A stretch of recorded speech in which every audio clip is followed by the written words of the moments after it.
commissioners to come up and give us a prayer.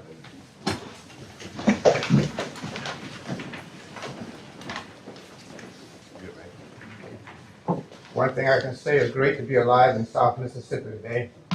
Amen. So let us pray. Heavenly Father, prayer is in order this morning for members of the Harrison County Board of Supervisors before they begin their meeting. Bless the work of every member of this board. And as they begin their work this day, give them courage, give them energy to fulfill their purpose. And Lord, fill them with your wisdom. Make them a true reflection of your teachings to humanity. And Lord, give them patience to work alongside their colleagues as they make decisions today, and may they prosper together. Father, and may the decisions they make today be divinely directed by you. Yes, their task is difficult, the duties are many, and the responsibilities heavy. May they be empowered to bear their responsibility of leadership with utmost integrity, courage, and humility. May we always see in them dedication to service, and may they always see in us a willingness to give them support wherever needed. May they be inspired with courage. May they be inspired with wisdom and compassion, that they may stand in solidarity with the needy and the poor, defeat prejudice, and unify our county. May they be guided to know and to do what is right, to challenge and defy anything at all that will diminish justice in this county, in this land, and the world. So Lord, support them with your mighty hand, so crime and lawlessness be controlled, and righteousness and integrity prevail, so the stability of Harrison County will long continue. Lord, may the uncompromising righteousness be in authority in Harrison County, so the citizens in Harrison County can rejoice. Lord, protect every member of Harrison County, protect every member of this board, and shield them from danger, and make them strong. Guard them by the power of your name, and allow nothing evil to come against them. Hold them close to your heart while they are meeting in this place, even at home or wherever they may go. And Lord, bless Harrison County with your wisdom, kindness, love, and protection. This is your glory, and the praises through endless days. In the name of the Father, and in the name of the Son, and in the name of the Holy Spirit. Amen. Sheriff, you lead us in the pledge.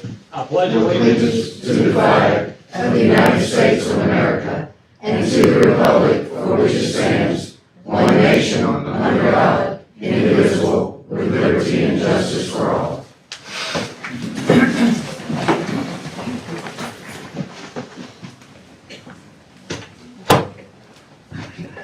All right, first up, we're gonna turn it over to Mrs. Sattler.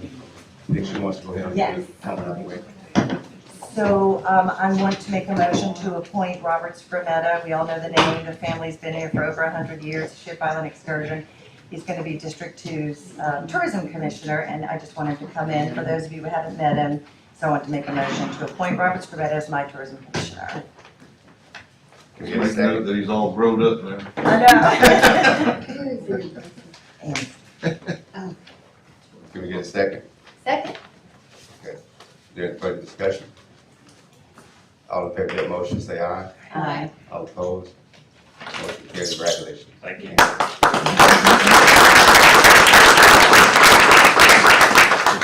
Get on the road. I know you need to drive Greenville. Thank you for stopping by. Thank you so much. Thanks, Rob. It's hard to see them when they get grown Good up. luck in Okay, we have Greenville. The first one on the agenda, we have a hearing to receive comments on tax increment financing plan, the TIP plan in connection with one promenade project.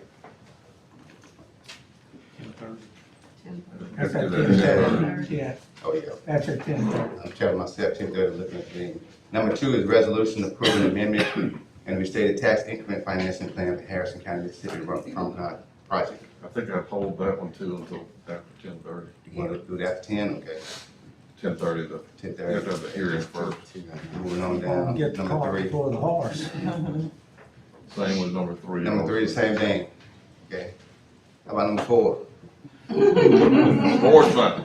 Board's fine. Go with it. All right. Resolution finding and determining that the resolution declaring the intention of the Board of Supervisors of Harrison County, Mississippi, to issue general obligation bonds, Series 2022 of the county, the total aggregate principal amount of not to exceed 15 million, adopted on the 11th day of May 2022, was duly published as required by law. There are no sufficient protests against the issuance of the bonds. Instead, a resolution has been filed by qualified electors of the county and authorizing the issuance of the bonds at a later date. Motion. Second. Discussion. All in favor of the motion, say aye. Aye. All opposed, motion carried. Item 5, consider approving request for Mr. William C. Golden to park his government vehicle at the First Judicial District Harrison County Courthouse in Gulfport, Mississippi, for the purpose of assisting the veterans in his caseload. Motion. Second. Discussion. All in favor of the motion, say aye. Aye. All opposed, carried. Item 6 recognizes Carla Reeves as Case D. Cabanas and her attorney Alvin Chase with Chase and Associates LLC to follow up on beach vending on the state beach in Harrison County.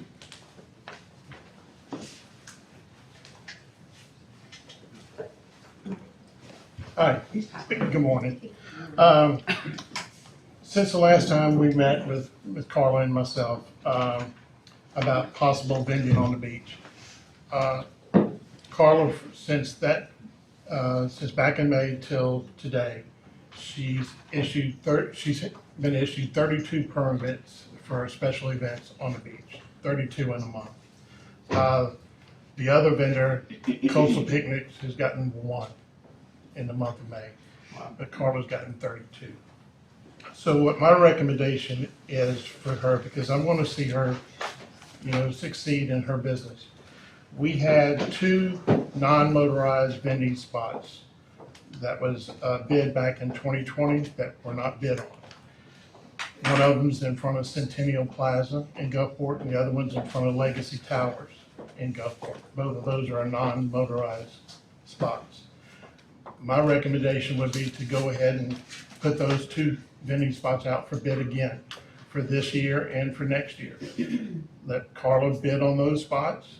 If she's happened to be the highest bid, then she could get, if she wants to do one, both of them, that's totally up to her. But leave that up to other people too that want to be able to do vending on the beach. That would be my recommendation. Because, I can understand if it was a couple of events, but 32 in 1 month, that's being an event.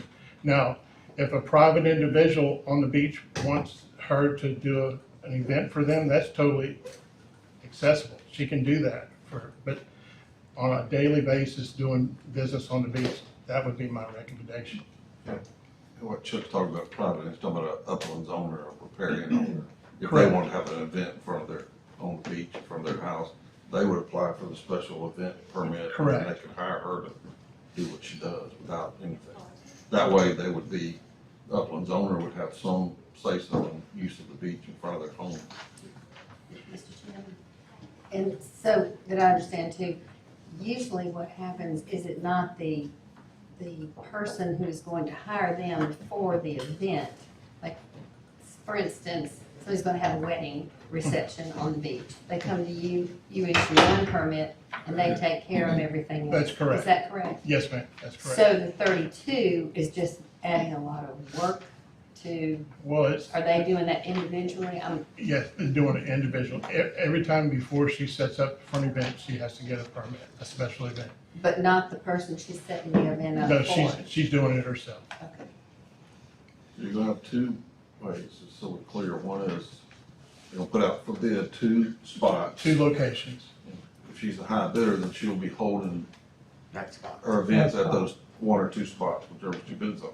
Right. Additionally, if it's an uplands owner that's having an event, and they want to hire her to do that, they would apply for the special event permit and then they could hire her to set up whatever she sets and take it back. But it's two different ways. That would be wherever the Uplands owner's property is. Now, my recommendation also, we'll try to get this done as quickly as possible, but if y'all would allow her to still be like she did this past month, if she has an event, she can come through us to get a permit, so she can continue operating until we can get this bid packet ready to go out for bid. I'll make that motion. Second. Second. Is there any further discussion on that motion? What's the time frame on the bid? Because what you're doing is, in effect, the bid process is being circumvented by doing the permitting process. Yeah, we'll do it as quickly as possible. I'll get with Judy and purchasing, as soon as we can get a packet together, we'll go out for bids. I will remind the board that we need to, previous policy dealing with these vendors licenses was under the agreement with the Secretary of State, which the county canceled. So we need to draft a policy, and the board needs to adopt it on all the vendors separately, because we didn't use that MOU with the Secretary of State as the basis for it. It's there, you can use that document to draft the policy. That needs to be done also at the same time.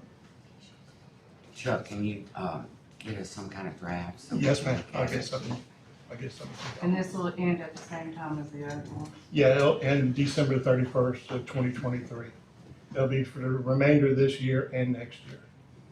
And then all of them will be re-advertised after that time. Do we set a minimum bid?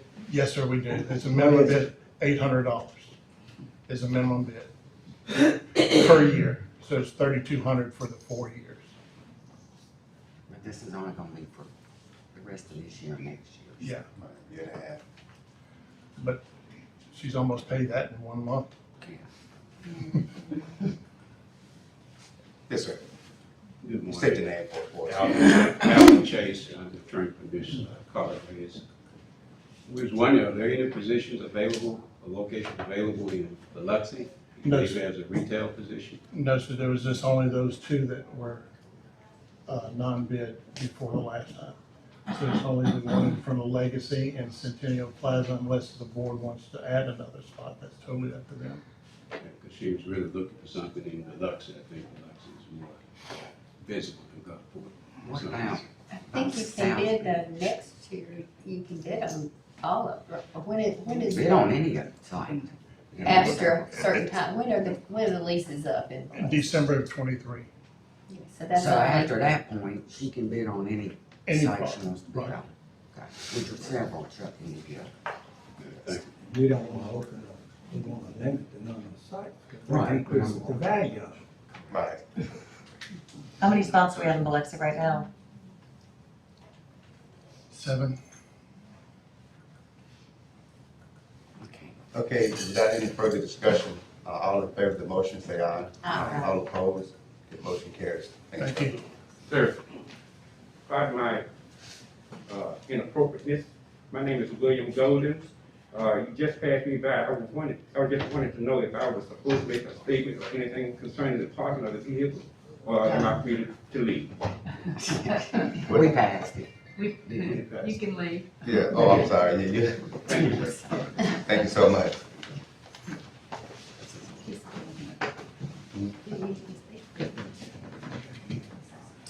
President,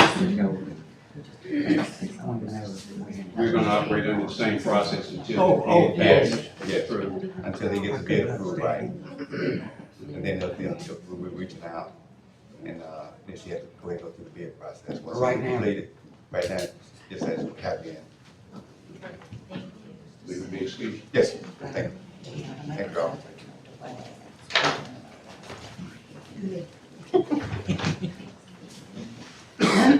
Okay, item 7. Recognize Ryan Johnson with Author Planning and Design Inc. to present the final report on active vendor initiatives. Before we get started, I don't want to be rude. We have an elected official there, Rafi. I just want to recognize him. And also, this is, we have a supervisors conference going on, so there are any supervisors in the house that can recognize you. That starts today. Okay, thanks, sorry. Unpack. Mr. Chairman and members of the Supervising Board, thank you so much for the last 18 months that you've given to us as a committee. You see our list of folks that have been working on this, and not only for the last 18 months, but actually for about 5 years now, pushing this idea that we know is critical to us. I also want to give a personal thank you to each of you, because I know you and I know that you understand the benefit of good of the whole, and that you work for those things that are always making our coast better. And so we appreciate that effort from that. We had come to you about 3 years ago, actually, and then COVID came in and things were delayed, to ask you to support this effort that has been a study that the active initiative we are working within brought in a consultant from the Los Angeles area to look at what we do that's right. I don't think that we can move our forward if we're only looking at where we've been. And so we brought some visionaries together in this group and picked some of your brains as well. So I want to turn this over to Ryan Johnson, who is with Alta, and he's going to explain what we found in the 18 months that we've worked on the coast to find what our constituents think we need to do. Ryan? Thanks, Cindy.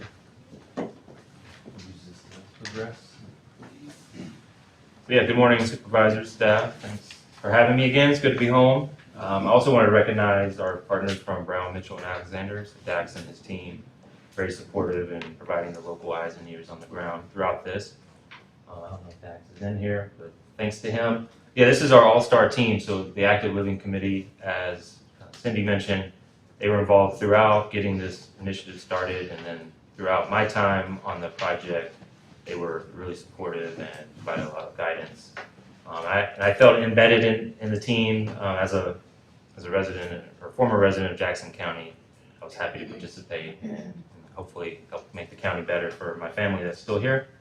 But yeah, I think we talked about the vision and goals of the initiative in December, and I just wanted to remind folks that this is what we're looking forward to. Eventually, long term, making the coast as a whole, including Harrison, Jackson, and Hancock County, more attractive for families that are here already to stay, but also bring in new talent for the workforce, but also and just improve quality of life for everyone that's here. So the goals that guided us throughout the initiative study here were making sure the coast itself, but also getting all the way up to the northern edges of the county were accessible, and thinking of a connected network so there aren't gaps that are noticeable. Ensuring safety, the health, and just livability of the coast as well, and how people get around, and then thinking about equity as an encompassing concept and making sure that we're providing facilities not just for folks that are coming in from out of town to spend money on the coast, but folks that live here all around the county and are getting to work every day. So we talked in December about the process, and I'm happy to answer questions about that, but I figured today we can just jump into some of our action steps and recommendations. In discussions with the committee and staff throughout, these were some of the things that rose to the top as low-hanging fruits, things that could get started right away. First here is, and I'm happy to discuss this, but we thought it would be wise to either appoint someone who already is employed by the county or maybe Gulf Regional Planning Commission to head up a team that looks at implementing this strategy over time. Some folks call it a coordinator, it could be another title. I think that would be an exciting step to really kind of keep this momentum going at a staff level. The second point here about reviewing capital improvement and street maintenance projects, that's really looking at opportunities as roads and developments are happening around the county and the cities, seeing where we can fit in some of these project recommendations into the budget that's already being developed for high cost projects. Usually bicycle and pedestrian improvements are very low cost compared to the larger road building and reconstruction. And the third one here about signage, this is really a low cost method to just remind drivers and everyone using the road that bicycle riders and people walking are entitled to use of those streets unless otherwise prohibited. And sometimes signage like this just can reinforce that message. A couple others here that are more policy and program related, encouraging complete streets improvements through the development process. And Long Beach has been a good model the last several years about requiring developers of new housing projects to install sidewalks. And so other cities might want to look towards that model or tweak it a little bit to fit their context. The second one here would be a recommendation to develop a countywide advertising campaign to really enforce that message of street safety, especially around schools, asking folks to be considerate and cautious. And then lastly, there's obviously a lot of focus around Highway 90. I thought the previous discussion about the sand beach vendors is a good segue here because obviously a lot of attention is focused on tourism and getting residents to the beach to recreate. But crossing Highway 90 right now is a major barrier. We identified several locations.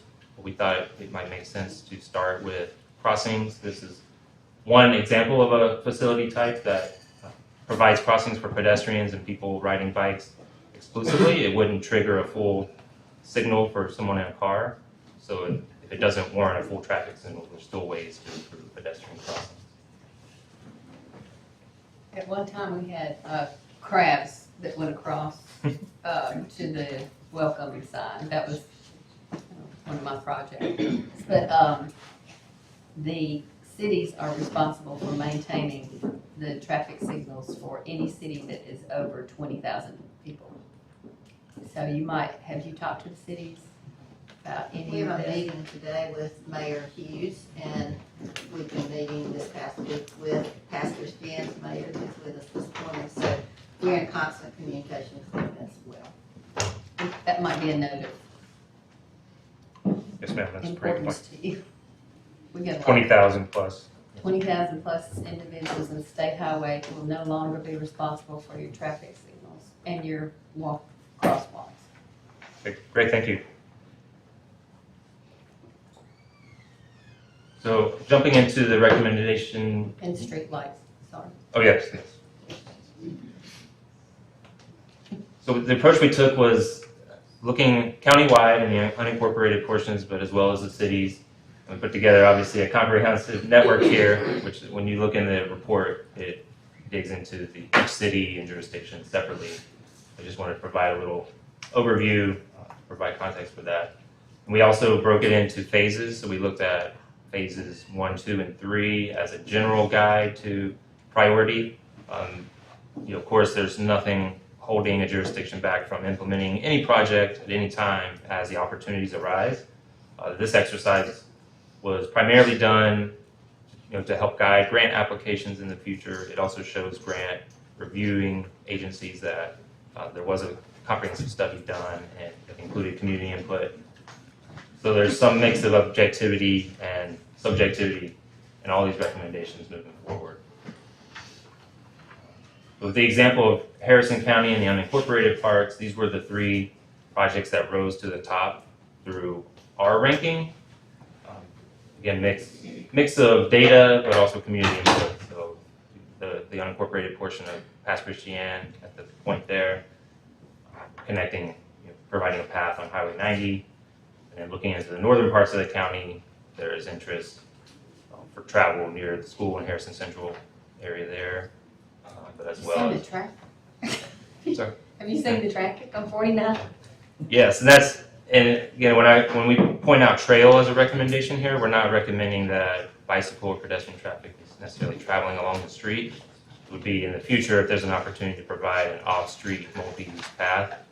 That's what we're recommending here, to get people off of Highway 49. They don't even drive well on 49, much less adding a bicycle. Did y'all talk to the guy that has the bike shop, right?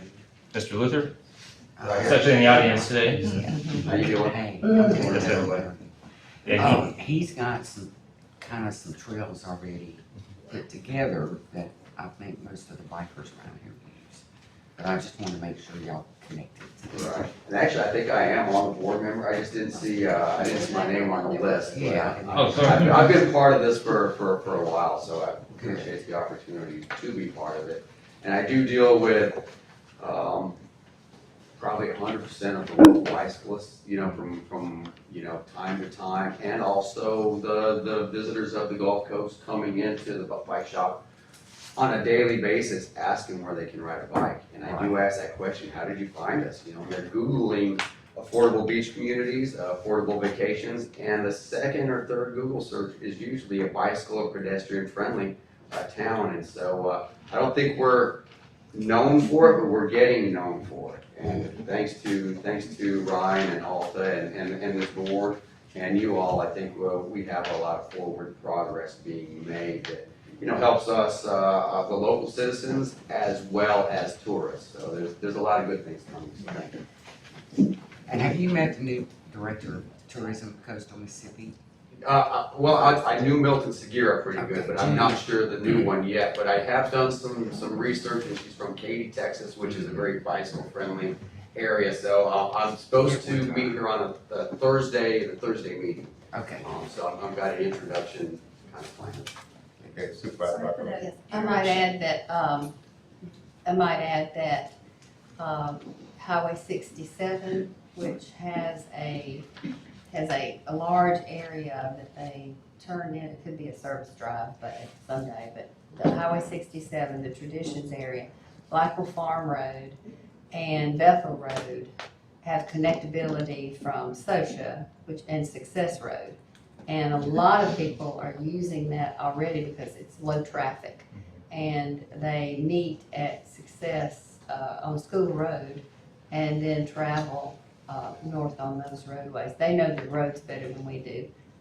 But I ride it on a weekly basis and people love it. Every week we're getting people coming from Louisiana and Mobile to ride our roads because they are so, Yeah. And they also stop at Wool Market Community Center and gather there too. We meet there every Thursday and ride to Success where we meet other riders. And I didn't see that on that, so it might be there, but I just can't see it. Any of those. I just wanted to point out the Heritage Trails Partnership. We've been in front of you several times and have a long relationship with y'all. So thank you guys for that. And wanted to also acknowledge that we are full supporters of this project and have been on the Active Living Initiative Committee since its inception as well. So they have us as a support network as well. I have a bicycle that has a flat tire. We can fix that. And I need a particular seat. Yeah, this was a great reminder that the Active Living Committee is actually meeting right after this meeting to talk about next steps. So again, this is the all-star team. They're really doing all the work. I'm just the messenger today. I'm glad they're all in your support. And Ms. Rocco, to your point about some of these routes, they are in the plan, probably in a different phase, but we did look during the community engagement phase at these routes on the rural streets that people are already riding. And we had this online engagement tool where folks could go in and draw their route, essentially. So we included those to the extent possible. Great comments. You see some of those here. I don't know that you need an extra place for them to ride, but because the traffic is lower there, especially when they ride on Saturday. Yeah, I pointed out, or I suggested this sign. This is from the Natchez Trace. These were signs that were installed a few years ago along that popular bike route. Those are very low cost. And I think some of the 3-foot passing signs are already up around the coast. This is just another tool in the toolbox that we could consider using. Thank you for the discussion. We don't have to get into details of each city unless you have questions, but we developed similar network recommendations for each. The black dots there you're seeing in certain locations, those are spot improvements that came up through public input on that map I mentioned, but also through discussions with city staff and the committee. I'll provide some examples of those, but this is the downtown Biloxi example of the top projects that came up. Probably not a surprise, the I-110 bridge. There is a path there. Currently, it takes a nice hike up a staircase to get there. So there has been discussion about improving that access in the future. God forbid, obviously don't want the bridge to fall, but I'm sure at some point in the next few decades it will be improved. It's on the list. some point. So this is a long-term plan, so some of these recommendations will happen when the opportunities arise, and probably not immediately in the near future. But we did want to build out a network. So again, these are the spot improvements I mentioned for Biloxi. I won't discuss them for each city. I want to provide an example. These were locations we identified for possible pedestrian crossing improvements, similar to that graphic I showed earlier. Some might be recommendations for bicycle signal detection. That's one thing is often an issue for bike riders, is that they get to a signal, but they don't necessarily trigger the detection loop if it's older infrastructure. That's another thing we can consider in road repaving. But they're switching to cameras now, so I don't know if that's a technology for bicycles or not, but they're moving from the loops, because there's so much trouble, and to cameras, which is easier to install and maintain. Yes, ma'am, and there's camera technology that can pick up bike riders as well. So just making sure that it is included when we're doing a bid for vendors. They are considering that in the technology. Thanks for that point. We can add that in. So I can flip through quickly for each city. If anyone wants to stop me, by all means, please do. And these are just the top 3 recommendations. And you'll see in the report document, there are a lot more. This is another graphic that we were asked to put together for Hughes Avenue and Pass Road. Just a high-level concept here. None of this is progressing into design or engineering phase yet, but we wanted to show an example of pretty simple improvements to make the pedestrian environment more welcoming. And some of this is just landscaping, striping crosswalks, making them more visible, providing push buttons for pedestrians to cross on demand. So this is an example of a spot improvement. Can I interject about Gulfport real quick? Yes, ma'am. Been working on a lot of things on the Lyman Landon Trail that's along Old Highway 49 in conjunction with the widening of Landon Road, which is about to come to fruition after about, 13, 14 years. But working with a lot of people in this room on obtaining grants, and I had gotten a commitment from the Walmart Foundation for $250,000 for that, and along with about $50,000 to $60,000 from the local businesses, as the First Bank had agreed to put in stops along the way for the Lyman Landon Trail, but also safe routes to school grants could be obtained because it would network 3 of Harrison County schools, Orange Grove Elementary, and Lyman Elementary, all the way up to Highway 53. So it would really improve that area, and we've already actually got some of the design work planned and authorization from CSX. Awesome. Thanks. Thanks. Did you get all that? Yes. That's the good and bad thing about these, which we're not calling a plan, this initiatives. Yeah. Typically they become stale, and you see it, this group, they're not waiting for the next steps, they're already moving. That's why the committee actually decided to call it initiative. This report is just one step in the process, so we're not thinking of this as a plan that is done by any means. That's a great example of that work there. Here's Long Beach. Again, the top priorities here, no surprise, tend to congregate around the downtown and the high school area. And with Mayor Rafferty, he's been very engaged with this project, so I hope I got these right last time we talked. We definitely wanted North Street to be one of the top priorities near the high school, but also near downtown as well. So those are the top recommendations. Again, just a few highlights. This is a reminder of how we developed the network, the overall network. We looked at some of the plans that had already been done. For instance, the City of D'Iberville finished a pedestrian plan recently. So we didn't want to redo any of the work they did. We look at those recommendations they already have. But then we took in the community input to see where gaps were. And we added in some data analysis, just looking around the schools in particular, where there could be some sidewalk improvements at the basic level. And then we just used judgment, talking with the committee to look at where there were visible gaps that were obvious.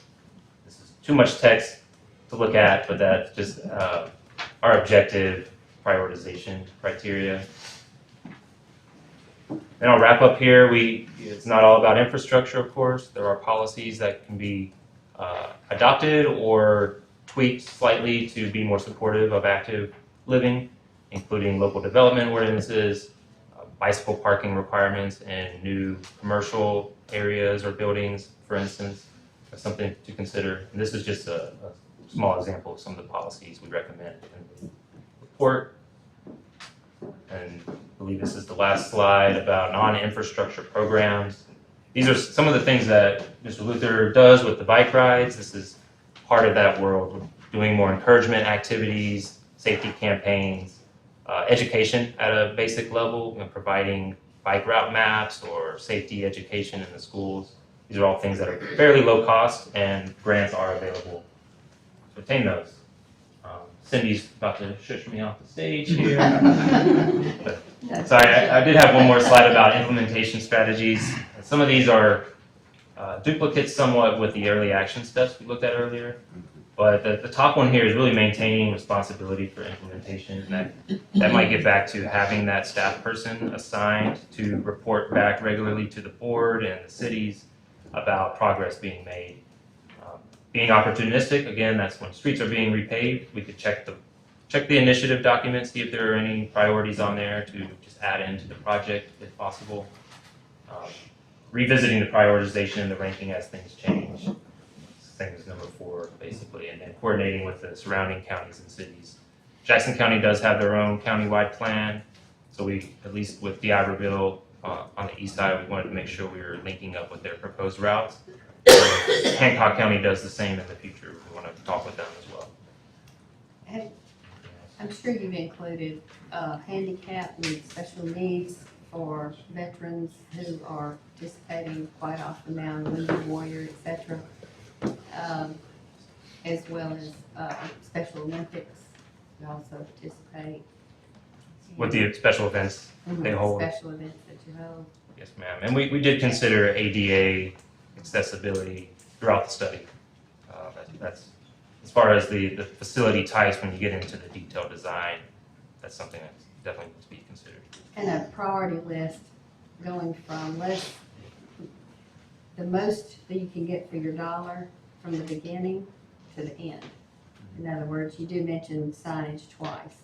That is something that we could do, quickly. So if you could have a priority list that started at the top as the least expensive and the most attainable, I would appreciate that. I can't speak for the rest of the board.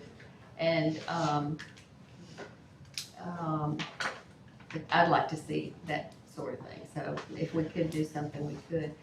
And you're talking about extra people, but we already have 2 on that initiative board. We have Ms. Turner and Pat Vaughn. So they're very involved. They're already on it, right? And Jeff Loftus Loftus from Gulf Region also. and very engaged. So do we have anybody from the cities? We didn't list city staff or the elected officials on the committee itself, but there were several engaged throughout, including Mayor Rafferty, Mayor Bass from Long Beach, came to one of our meetings in December to provide his input. No, Sorry. you are a worker. Workers, I mean, like the people that you're talking about that you need. We're meeting with them often. In fact, I'm gonna ask the committee that's with us. Maybe the city could, since we have 2 people, maybe the cities could do the. Yeah, I would say if you're on our committee, because this has been a collection of folks that have this as a passion. And recently, Mississippi Economic Council pulled together business leaders across the state and began to ask questions. And I thought this one was interesting and applicable, that 67% of business leaders believe the largest hindrance to hiring their workforce is the impression Mississippi has in the world outside of our state. And one of those plays into quality of life, which is what we on this committee have been working so hard for. So you've heard different folks, Kara formerly from the council, are interested in this, and we're looking at it from the north of this county down. And when this county is on board and moving forward, then we're going to Hancock County because we need the lower three all in place. And at that point, you guys have made a huge step at putting in the forefront Harrison County because of the effort. Thank you so much. I want to thank our committee members and our mayors. Our mayors have been working with us over the last 18 months and are continuing to. And of course, we'll come back to y'all at some point with the information and who knows, maybe an ask for some support on some other project. Thank you very much. Thank you all so much. Thank y'all. Thank you. Can I ask one more question? Okay, let's go ahead. We had, I need a refreshment on the grant. We had a grant. It came And how from- much well, of the grant Jeff- has been used and Jeff, you want to answer that since you all launched most of it. The majority of the grant that we had, and I'll just preface it before Jeff gets started, was for this particular study and bringing this in. There were 18 months of interviews and virtual because of COVID, so many of the meetings going on, gathering data, whether electronically, and a few that were able to be held in person. So, Jeff, if you want to talk more about the grant and specifics, we will let you turn it over to him. Yeah, we funded a transportation alternatives program grant to the county. It was an 80% grant, y'all provided 20% match. I don't remember the total, was it 150 or? I believe so. 150,000. So of that, y'all provided 20%. We asked some local cities to pitch in, some did, some didn't. And that's kind of where we stand. I'm not sure how much, you're probably at the end of your building. Yeah, we're set to wrap up at the end of this month, the grant with MDOT, and but there are a few weeks. So some of these comments that we're getting today, we can go and change the document to add in some of the input. And again, this is not the end of the process, and I believe your comment about adding staff to the committee is a good one. So we're going to meet right after this for lunch, and I think the committee can identify those folks, keep adding members as this moves forward. I believe in taking off on what Jeff's talking to. Harrison County contributed roughly $30,000 to the study. I think the Iberville participated, if I recall correctly, maybe 15,000 or 10 or 15,000. And I can't recall any of the other cities. Can you, Jeff? Participate? No, we had a commitment. Iberville and Harrison County. Dave, can you remember who the others were? Well, and I know that they all have verbally committed to some combination of all of us, primarily Cindy and I have gone to every mayor and talked to them. And they have agreed to, they have committed to, whether they have actually tendered the money. I don't know that I can answer that without making a few phone calls. The commitment was there verbally. I don't know if it transpired into the county coffers. That was the question the board, we had as a board at the time, was Yes, sir. all was going to participate in it, the cities of the county. That was I one just year. remember D'Iberville I think and D'Iberville. Harrison County. I'm not sure any others, I But don't know, any I thought- others I thought contributed you to the said- study. Merlin, I thought you said that the Iberville already had their plan. Are They you conducted a using- pedestrian sidewalk study. But they contributed. They to contributed. That They was separate. contribute on top of that, so you Correct. couldn't use any of that for matching. No, it was done, it was completed prior to this plan. Jane? Judge, you have something? We maintain the account for Harrison County Transportation Commission. Harrison County contributed and Diablo. That's what I thought. And the account is still active. The Long Beach, I know we have a letter from Mayor Bass specifically saying what they would do. We just need to send them an invoice. So this is what we're here about that. Well, this is a tiny bit different than what Ryan and Cindy were talking about. I will point out that Transportation Commissioner Tom King, I talk to him probably once a week. He's on the infrastructure committee relative to restore money. This initiative, thanks to you all, has gotten serious legs. And I think what Cindy was talking about on quality of life, attracting people, this young man that just got an Eagle Scout and passed, earned his Eagle Scout wing, so to speak, Monday night in Pass Christian. His family came here and chose to retire here. So it makes a difference. It makes a major difference if we're gonna keep kids and keep families here. It's a big part of it, but Tom King is very engaged with it. Transportation Commission is. I know that's the boardwalk issue, not specifically this, Ryan, but that is a major, I think a major stroke that's a gateway of what you're seeing. And thank all of y'all. You see a bigger picture than most of us do. We have myopic views of our pet projects. You don't have to juggle about 8,000 juggling things. So thank y'all. Mr. Dennis, why don't you introduce our new Eagle Scout? 15, he came to Pass Christian. I normally do Eagle Scout reviews. I had a commitment from several months ago for that particular Monday night that was set. I didn't know we were going to have an Eagle Scout review, but this is the first one I had missed in Pass Christian and Long Beach in years. So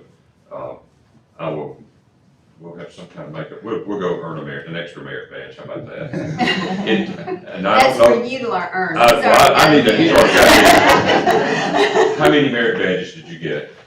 I believe it's 52. It requires 21 to become an Eagle Scout. That's the minimum mandatory.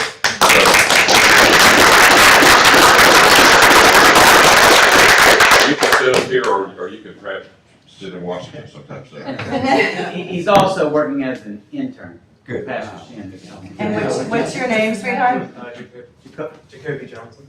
I'm sorry, I didn't say Johnson. And I would point out Susan Putnam also is with the city. She is working with, in fact, we had a meeting Friday relative to exactly what we're talking about.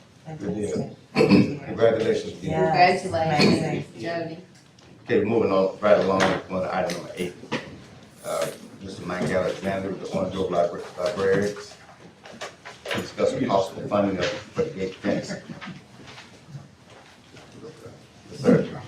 Good morning. Morning. Good morning. I'm Mike Alexander. I'm with the Harrison County Library System. We were able to secure some grant funding through the, I believe it's the CARES funds. Sarah, the director, was able to get a grant, and we purchased 2 new vehicles. We replaced our courier van, and she has a vision to have a mobile outreach vehicle for the library system. And we have that coming, I believe, in June, or at the end of this month it should be delivered. Thank you. I can wait a second. Go ahead. So we're wanting to park these 2 vehicles at the library, and at the one in Orange Grove on Old 49, the headquarters building. And we're hoping to try to secure the vans a little better. The last year, our courier van had the catalytic converters cut out a couple times. Y'all too, huh? Y'all too, huh? Everybody. And, broken windows and that sort of thing. We tried parking it at the library and it got cut out, and then we parked it at the community center on Three Rivers with the police cars, and it still got cut out. So, Why don't you park it over in a different city? In a different city? I mean, we could. How many libraries is part of the Harrison County Library System? We have 8 buildings. So you got 8 places? We have 8 places. It'd still be vulnerable anywhere that he parks it, is what he said, and he's trying to secure it with the fence. Right, but my point is, some of these other library areas are a little more secure. Well, than that. when I approached the county, the discussion was, if possible, we would like to park them at headquarters, because that's where the staff members who drive those vehicles will usually report. So when we were brainstorming, we thought, well, hey, we could fence off behind the building with 2 strips of fence and a gate. Maybe it'll work, maybe it won't. We're trying to come up with something, but we're open to any ideas that we can get to try to protect the vans. I was asked to submit an idea of what it would cost, and then show up here with a smile and a please. So I'm a bit of a novice to this, so what do you, questions? I don't mind the fence, I just don't think it would work, because they jump fence, they cut the fence, there's just very little is there another, My, and the day you use them, you could drive to that area instead of driving to your we could, headquarters. we in could there. do that. You But, know, I don't, what? Are there cameras? we do have cameras, I and installed all it mine. didn't help. In Sasha. The police are, you know, they try, and Well, the it's sheriff, a problem. the sheriff had a good point. Well, a month ago, we spoke about the catalytic converters issue being, so many being stolen, and from my district too. And he had an excellent point that it's not only the lights and the camera, but lights and like a sound of a dog, you know, lights or a siren rather, siren lights. Have we looked into the cost of that? They were only like $250, I think. Timmy, were you looking into that? Who was it? Yes, I was looking into that. The cost is very minimal. Yeah. Compared to the Cadillac converters. We So haven't it's lights done and anything. siren, right? And Let these me are all offer, Lorraine, right? let me offer this idea. Yes, ma'am. In D'Iberville, and I know it's not Orange Grove, so if you're a little bit on Orange Grove, it probably won't work, but in D'Iberville, we have a multi-purpose building that would easily, two vans would easily fit in, don't you think, Tim? You might wanna That's, consider. I'm just looking for a solution to the problem, and that's, And you know. this multi-purpose building is behind the library, you know where the city hall is, you've got Yes, the ma'am. library. Back behind there is a multi-purpose building and a civic center. Okay. But that multi-purpose building, we used it for, testing and COVID testing and stuff, and it's, I think it's big enough that they would fit in there, if that's an option if you wanna look at it. Sheriff, do you have any? It's kinda out of, it's. Maybe the sheriff's got a secure place, like the jail. On highway. Yeah, I'm probably part of the jail. Yeah. That's not too It's as far. secure as any, Yeah. closer to the Iberville. Okay. Well, I'll bring What it about back to Sarah and In the Yeah, parking the lot. jails. In the parking lot. And then you could leave them in the parking lot, because there's a lot of armed people I have there. yet to get a converter stolen from the jail. Yeah. You did? Did? It was stolen at the jail? Said I have yet to have. Oh, yet to have one. Anybody that's. Of course, the courthouse parking Thank you. garage. Appreciate it. Keep Thank you so vehicles there, I don't much. think anyone stole it at the courthouse. Or the parking lot. Anytime a vehicle's left alone for a long period of time, Okay. they know where it's at. I They're gonna come understand. back and get it. Yes, sir. Well, thank you. Thank you all. Thank you. Next up, we have the consent agenda items. Numbers 9 through 13 has been placed on the consent agenda. The same appears to be routine, non-controversial matters with without supervisor license to agree. Motion. Second. Discussion. All in favor of that motion, say aye. All opposed, motion carries. Okay, moving alternate agenda just a bit. I know we have a 10:30 hearing on tax increments as well as some resolutions. So I'm gonna go ahead and call up Ball Eagle, Mr. Jack, if y'all wanna come up and state your situation.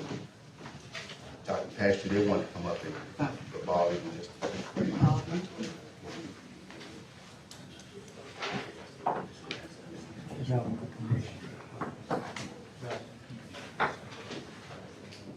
I'd like to hear it. I can't. No, it's not on. It would be nice to hear from them, because we've only heard hearsay of what happened, so. Just kind of late notice, so the day I got a call, I was heading out of town in Phoenix, so what I did, something simple, I got about a 6-inch file on this project. I took about 20 pages, and basically what I've done is highlighted the dates. So you can see over the last 11 months what we've done on this project. What project? What project? Oh, I'm sorry. It's the Dolphin Lane project with Bald Eagle Development. And I'm sure when I'm done, you'll have some questions, but I did that just so we could be quick and go through it. You can see we're progressing forward every month. Sometimes at a snail's pace, sometimes at a quick pace. But thank you for at least inviting me here to explain what's going on, because there's been a rumor mill out there, and we'll correct all that stuff today. I brought my lovely assistant. She's assisting me today. I promise you that she gives the orders 99% of the time. Oh, we know. So the first page is the only page where we're actually some stuff. And actually, let me swap that too. I'm gonna give you this. You might want those for exhibits later. Yeah. So I redacted some stuff just so you can see it. If you look at May 26, 2021, right there is a letter, loan commitment for first and second phase for that project from People's Bank. Okay, so before we even closed on the property, we already had a commitment of $7 million from People's Bank to do a property. To get that loan commitment, you have to do a portfolio like this. You have building plans, market studies, feasibility studies, rent rates, traffic studies, everything else. So People's Bank said, hey, your project's gonna be good, go ahead and buy the land, let's go. So we purchased the land. If you look at the survey on the next page, it just has a date on it, June 16th. We were supposed to close, I think, June 1, but the survey had a little issue, and I marked it out in red so you can see there was missing power line easement, some other stuff.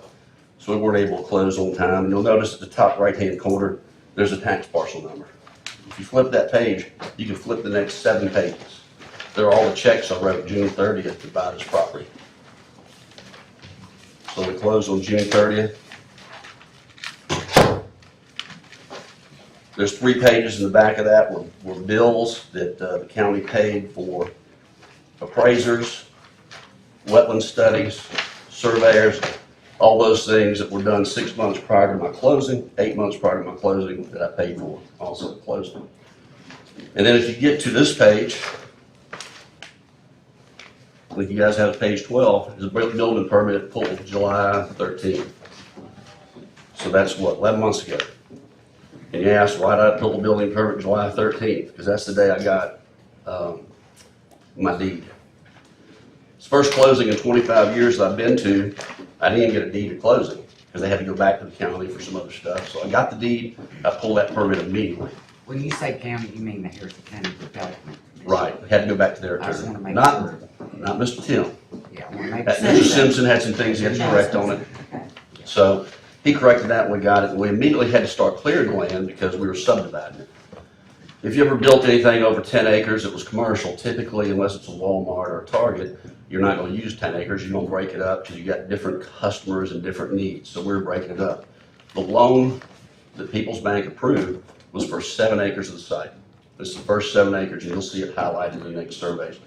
So we had to clear to make sure we had a true wetland study because there were no ribbons or markings or boundaries, and we got to make sure that we get in there so we're not going to place buildings in place because you're going to have to move a building or eliminate a building.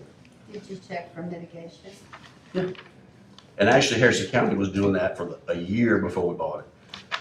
So, and there was a mitigation, a receipt for $3,100 that I paid at closing that you guys had done prior to us purchasing. But there was 12 acres of wetlands on the 22-acre site.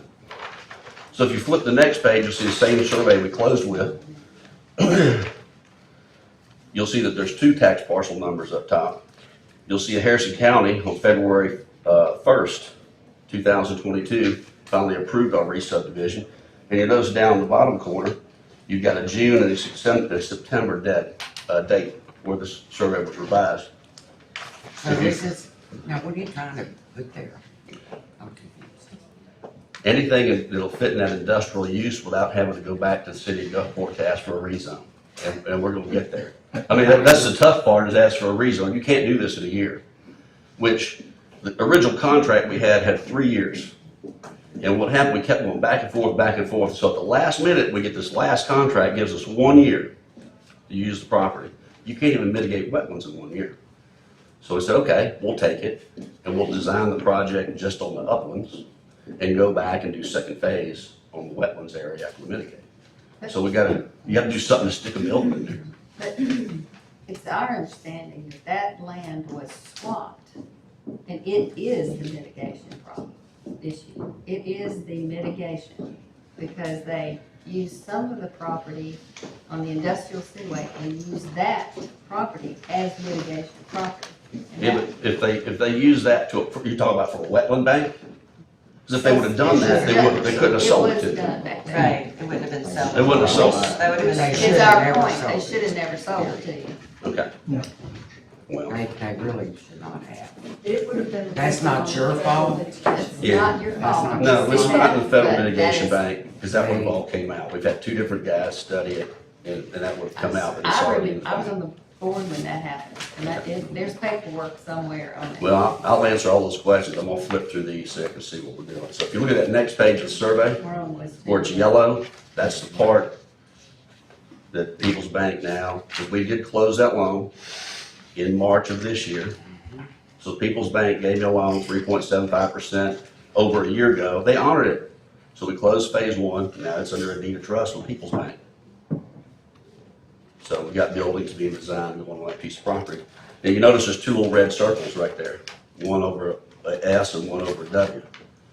And we'll get to that in a second. You'll also notice if you look at all the revised dates, the last revised date on that survey was October 6th, because you sold me a piece of property that didn't have both parcel numbers on it. So now it's two parcel numbers put on there because the city wouldn't accept it unless we had it all on there. So we turn that into the city, and of course, if you flip it, there's a legal description.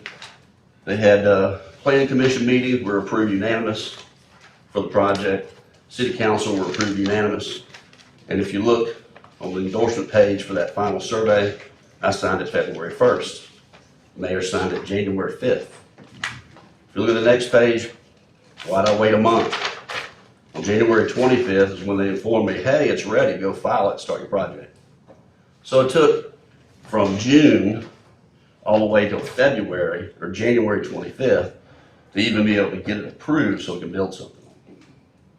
So Mr. Job, you realize all of that, the reason the board, it's not your timeline, it's not your fault. The Development Commission, we believe, I think we're all of that same understanding, was that property should have never been sold because it's being used as a mitigation project. Well, you'll have to prove that to me because I've already, hey, look, just like I told that committee a couple months ago, because I've been hearing rumors since January. If y'all want to buy the property back, buy it back. But you got to at least pay me for my expenses. Well, when are y'all going to buy it back? Right. I've spent $600,000 and I've got another $40,000 bill to pay. If you're gonna buy it back, I've been hearing rumors, from the neighbors around, and actually not even the neighbors that live there, the ones on the other side. Mr. Holland, can you address that, please? Well, I think the thing that caused the problem was not anything you've mentioned. It had to do with a piece of the property was listed for sale on Zillow. That was the telephone call I got from somebody that. The bottom line is, the only thing that red flagged anything, was, I think, to this board, or at least to me, was the listing of the property, and what I understood was almost the 7 acres that were listed. It's the same 7 acres I've got highlighted right there. But what I'm saying is, the information we get then, you had 7 acres listed at approximately what you purchased the whole 27 acres or 28 acres, whatever it was. Well, that would red flag me as a board member, not so much for you, but for the Development Commission, who is selling property, apparently, if that were true, at underappraised value. For example, if you can sell 7 acres for what you paid 28 acres for, what was the appraisal? Well, I'd like to interject, because I have a real estate license. So let's get the Just appraisal. because, excuse me, just because it was advertised at that, does not mean that that was even close to what they were getting. And when I called directly and asked why they were selling it, they said because the city of Gulfport was not giving it, they were dragging their feet so much. He's got receipts that they've broken ground, they've done all these things in good faith. If you let me finish this, it's gonna answer all these questions. All that's fine, the point is that on the face of it, when you see property that is listed, the 7 acres, a portion of a total 28 acres or whatever, I'm not probably exact on the acre, but roughly listed at the same price, well, that red flags us as because ultimately it's the Board of Supervisors who approves that sale. Right. Not the Development Absolutely. Commission, but the Board of Supervisors. Once it's explained that that's not the case, or it's not being sold for that, then, only other concern that I would have as a board member is that you're in the process of developing what you said you were gonna develop within a period of time. And if that's what you're doing, fine. So is it because it's in a mitigation bank or because y'all afraid I was gonna make money on it? That's what I'm concerned about. Which And it's not that we're afraid, that you're gonna make money. We want you to make. If somebody money. buys something, it's However- commerce. However, You improve it, you flip it. the taxpayer, whatever, the taxpayer owns that property. Absolutely. And it is not, the property is set aside to bring businesses in. And that's what he's to doing. To the Right. industry, basically from out of town and basically industrial. That's what he's It's doing. All right, Industrial. well, and I'll flip through this and we'll finish that up. And- And it's gonna answer all those And questions, I when promise you. and when you turn around and like I said, we do, in my opinion, I'm with Marlon on that. The fact, one, I'm concerned about the mitigation because I think it was set aside for a buffer. I think it was set aside because it was a swap on some other piece of property on the industrial seaway that was wetlands and they mitigated it. I also, and that was quite a while ago. So when did you And know, I'm excuse me, when also- did you know this? Because we approved it. When Why we didn't were you tell just- us that then? I didn't know it until later. After we voted on it? Yes, ma'am, I We wasn't looked into informed it. by the Development Commission, which is their job to inform. No, us I know, I'm on that. honestly asking, so who informed you since the sale? Well, you know, No, I'm honestly if that's asking. I true, wanna know we'll where the fight that information's battle, coming but from. let's address the Zillow thing, because it didn't happen. First of Let all, Ms. Kernan finish her comment. thank you, I appreciate that. Thank you. And also, I'm concerned of the fact that the zoning, I think that the zoning, if with the industrial, the county owns the property, then we should be able to rezone it one way or the other. I think that's, which doesn't have anything to do with it, it cuts you a lot of slack. So our beef is trying to understand the Development Commission and not doing their homework, number one. And number two, when we read, as Mr. Marlin, as Supervisor Marlin said, that we sold taxpayers' property to someone who flipped it for the same amount as they bought the entire property, then that concerns us because we think that the appraisal was incorrect. I think your appraisal was correct. Can I answer that? Well, you answered Okay. that. That 7 acres is what I'm showing on here in that yellow spot. Okay. We had a realtor approach us, so they have an investor from Jackson, multifamily apartments. They want it. I know they're gonna buy it. I know they're gonna buy it. It was all hogwash. But we have 3 partners, said, okay, let's list that thing. Worst thing we ever did. Because it created all kind of rumors and everything else. That guy walked into a meeting and he was just, it wasn't real, it was garbage. So now I have a listing with a realtor and I have 2 partners. But it doesn't matter. Oh, hold on.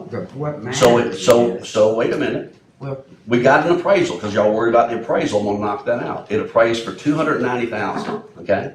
I paid 7 acres. 28. The 7 acres. I paid $306,000 to be able to pay a real estate commission for somebody who listed it because they thought they had a buyer that was not even real, just to get the thing wiped out. So I've got it.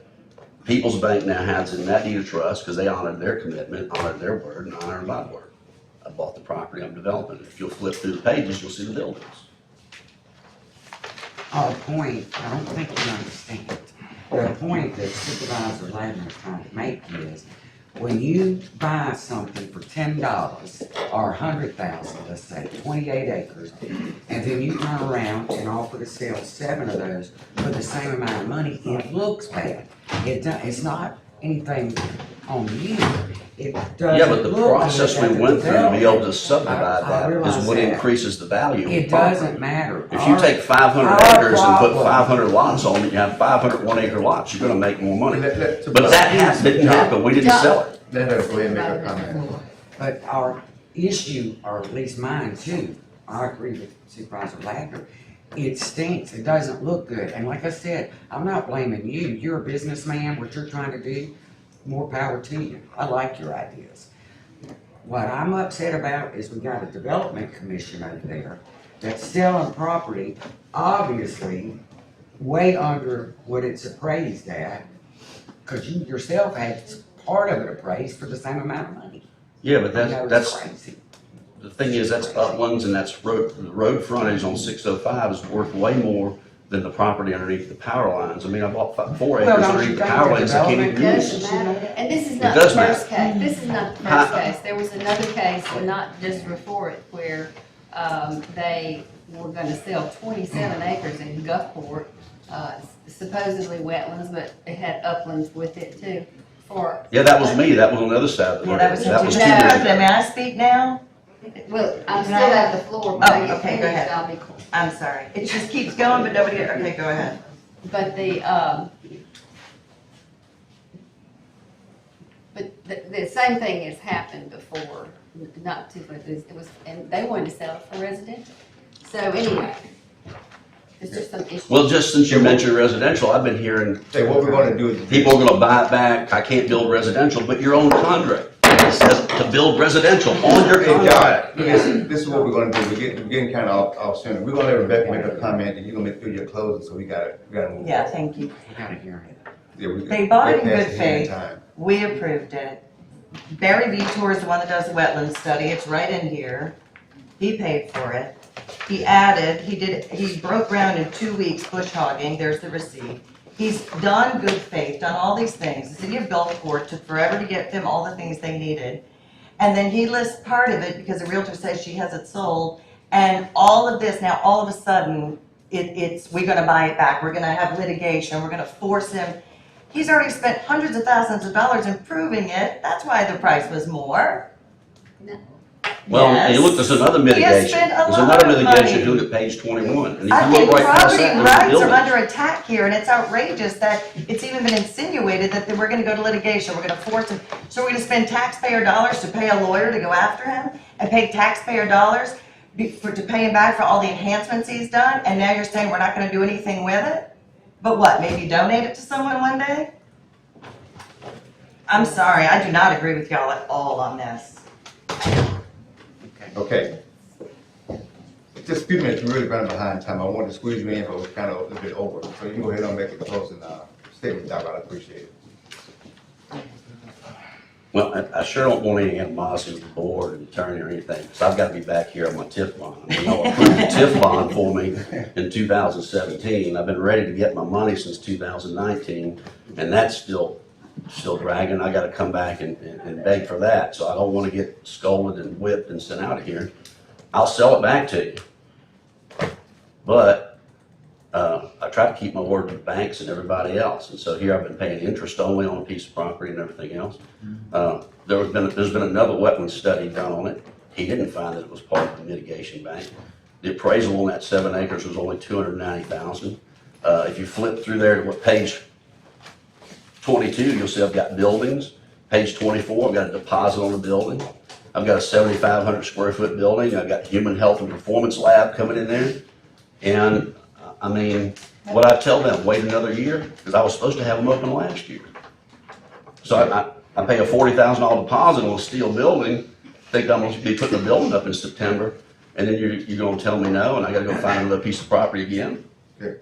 One other question. All right, come on. Mark, Somebody- do you have that copy of that, what information, wetlands that, I do have the study that It's the done. thing did. Yeah, what we're gonna do is, Tim, you're gonna go ahead and make your comment, and we're gonna have to wrap it up. We're still a few minutes past. I'm sure whatever's going on, the attorneys or the development commission get what you got, you guys can work it out. Tim, you got the last word. There's a couple of things that need to be done. First off, the thing that raised the issue that I got called, and people upset had to do with the advertisement first, and then they discovered there were 2 or 3 deeds that were from you to other people who weren't identified. Eventually, I concluded one of them that's the same address as the company, so there's somehow connected to the company. Another one was not, but I'm told that had to connect it to the company. Problem with conveying those properties out is you did not have the restriction in the deed that you had in the deed to you, which creates that person being able to sell it without that restriction.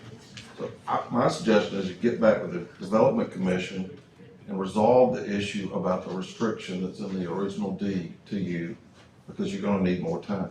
I mean, if you. Well, actually, it's resolved already. Okay, as long as it's resolved, that's fine. I haven't Because seen your it. contract says I know what it says. residential or commercial development used for, and it's already being used for those things. That's fine. We don't have that, that's fine. You've shown information that says that. If you've satisfied that, then there, you know, that's another issue, but those things need, the deeds to the other need to have the same restriction. If you've met the restriction, it may not need it, but when those deeds were done, we hadn't met it. But either way, I mean, it just needs to get done the way it was supposed to be done, because the original intent, as I read the contract, was 3 years, and I think by mistake, it got reduced to 1. And you said earlier that you knew it got reduced to 1, and you At the went, last minute. okay, well, either way, I mean, we've been going back and forth this since 2020. and there's another issue here that I've told the board before about, is whether or not the city of Gulfport's zoning ordinances even apply to the industrial seaway. There's an argument that it does not. Well, I understand, I'm with you. flip page 25, it's split zone, and they're making us, it's actually, you sold the property that's zoned residential, and then all the rumors are, I can't build residential on it.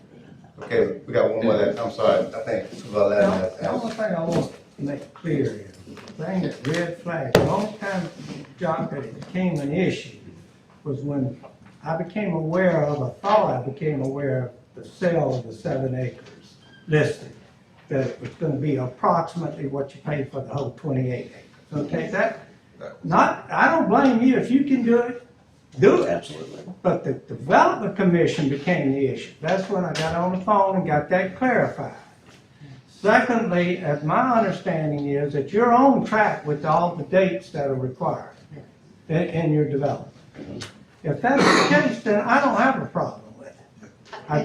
It was the issue of the sale listing of the property that, not him, but the Development Commission is the one I wanted the answers from. Why would, how can you miss it that bad? Yeah, but who are our appraisers? How many appraisals did we get? My point is that once that issue was settled, I don't have an issue with it anymore. Yeah. And he's on track as far as doing what he said he's gonna do. Yeah, I appreciate it. Understand, that's where the issue comes in, not with you, with the Development Commission. On that listing of that property, which red flagged me, once that became cleared up, I don't have an issue. I've never done it, And promise. Kim Compton, if I may, one more time, then I'll be quiet. You said that. Kim Compton had the mitigation and all, but she was there when the mitigation for that property took place. If we can get a copy of that, I would just like, and I know there's one out there. Yeah, somebody, I don't know whether it was Brown and Mitchell, supplied a complete copy of it. And, I mean, the situation, as I understand it, a long time ago, is when they mitigated the industrial seaway, they set aside these areas, some of these areas along that as some type of mitigation for the wetlands that were taken out. I think that was many, many years ago. I don't know what the status of it is. It looks to me like they're gonna have to do a wetlands permit anyway, so it's not the EPA will determine. Can I have that and give that information to him so that he? But they've already delineated and found the wetlands, so they're gonna have to either But I'm talking avoid the about the wetlands. agreement. I understand, but they'll the EPA, or when they apply for the wetlands permit, they'll tell them whether or not you can't develop it or not, because it's already been set aside. And I don't know if that's And I happened or hope not. that isn't Well, something you I run mean, you'll into. see If right in that's there, not your there's fault, 7 then buildings, that's one of them bad. affects the wetlands, and now there's gonna be 6. I knew there was wetlands there, so that's not an issue. Either Okay, way, thanks, I appreciate you, Doc. I also appreciate the board for allowing us to come up and have to you got address to the call this agenda, but meeting. we had to sit back down to it, but thanks so much. We had it. But hey, if you can help me with zoning, I'll take it. You got a Like that, huh? Well, I mean, got a hearing to receive comments on tax increments, financing plan, and TIP plan in connection with the One Promenade project.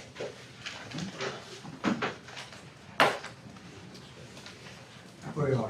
Ask number one. I think you just answered. Number one. You asked if there's any public comment. Is there any public comments in reference to the tax increment financing plan? We're Anything on the left, anything on the right?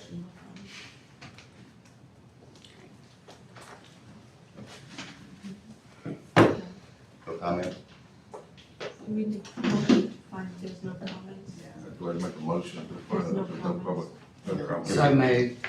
Second. Second.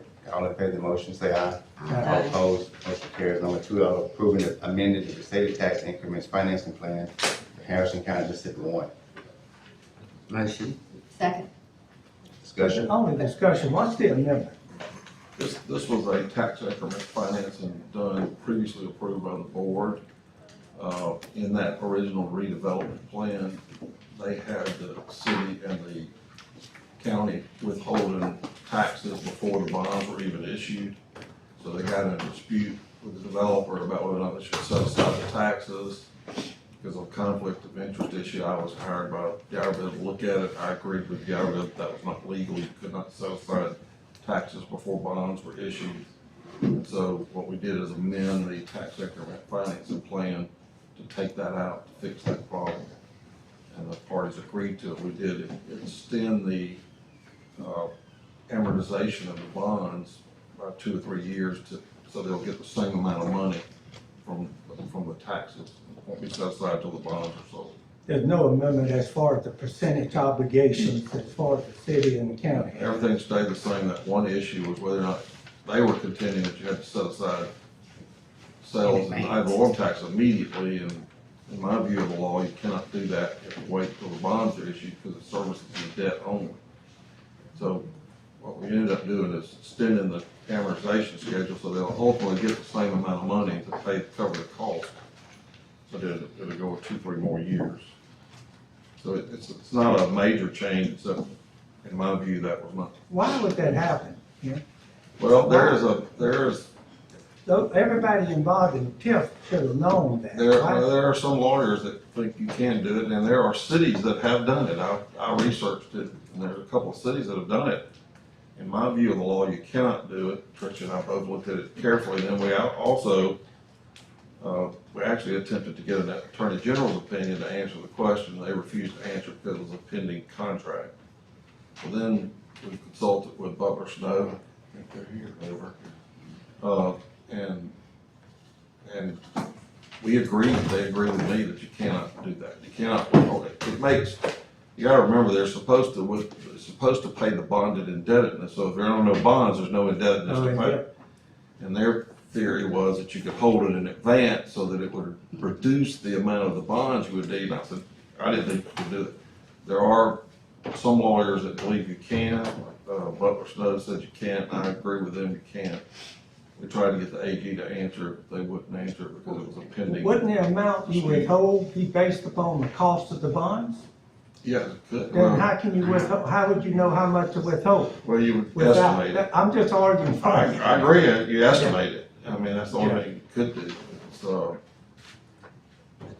I didn't agree with it. I mean, it was one of those issues, they got in a dispute over it. I think we're correct. That's why we amended it. That was a solution to the problem.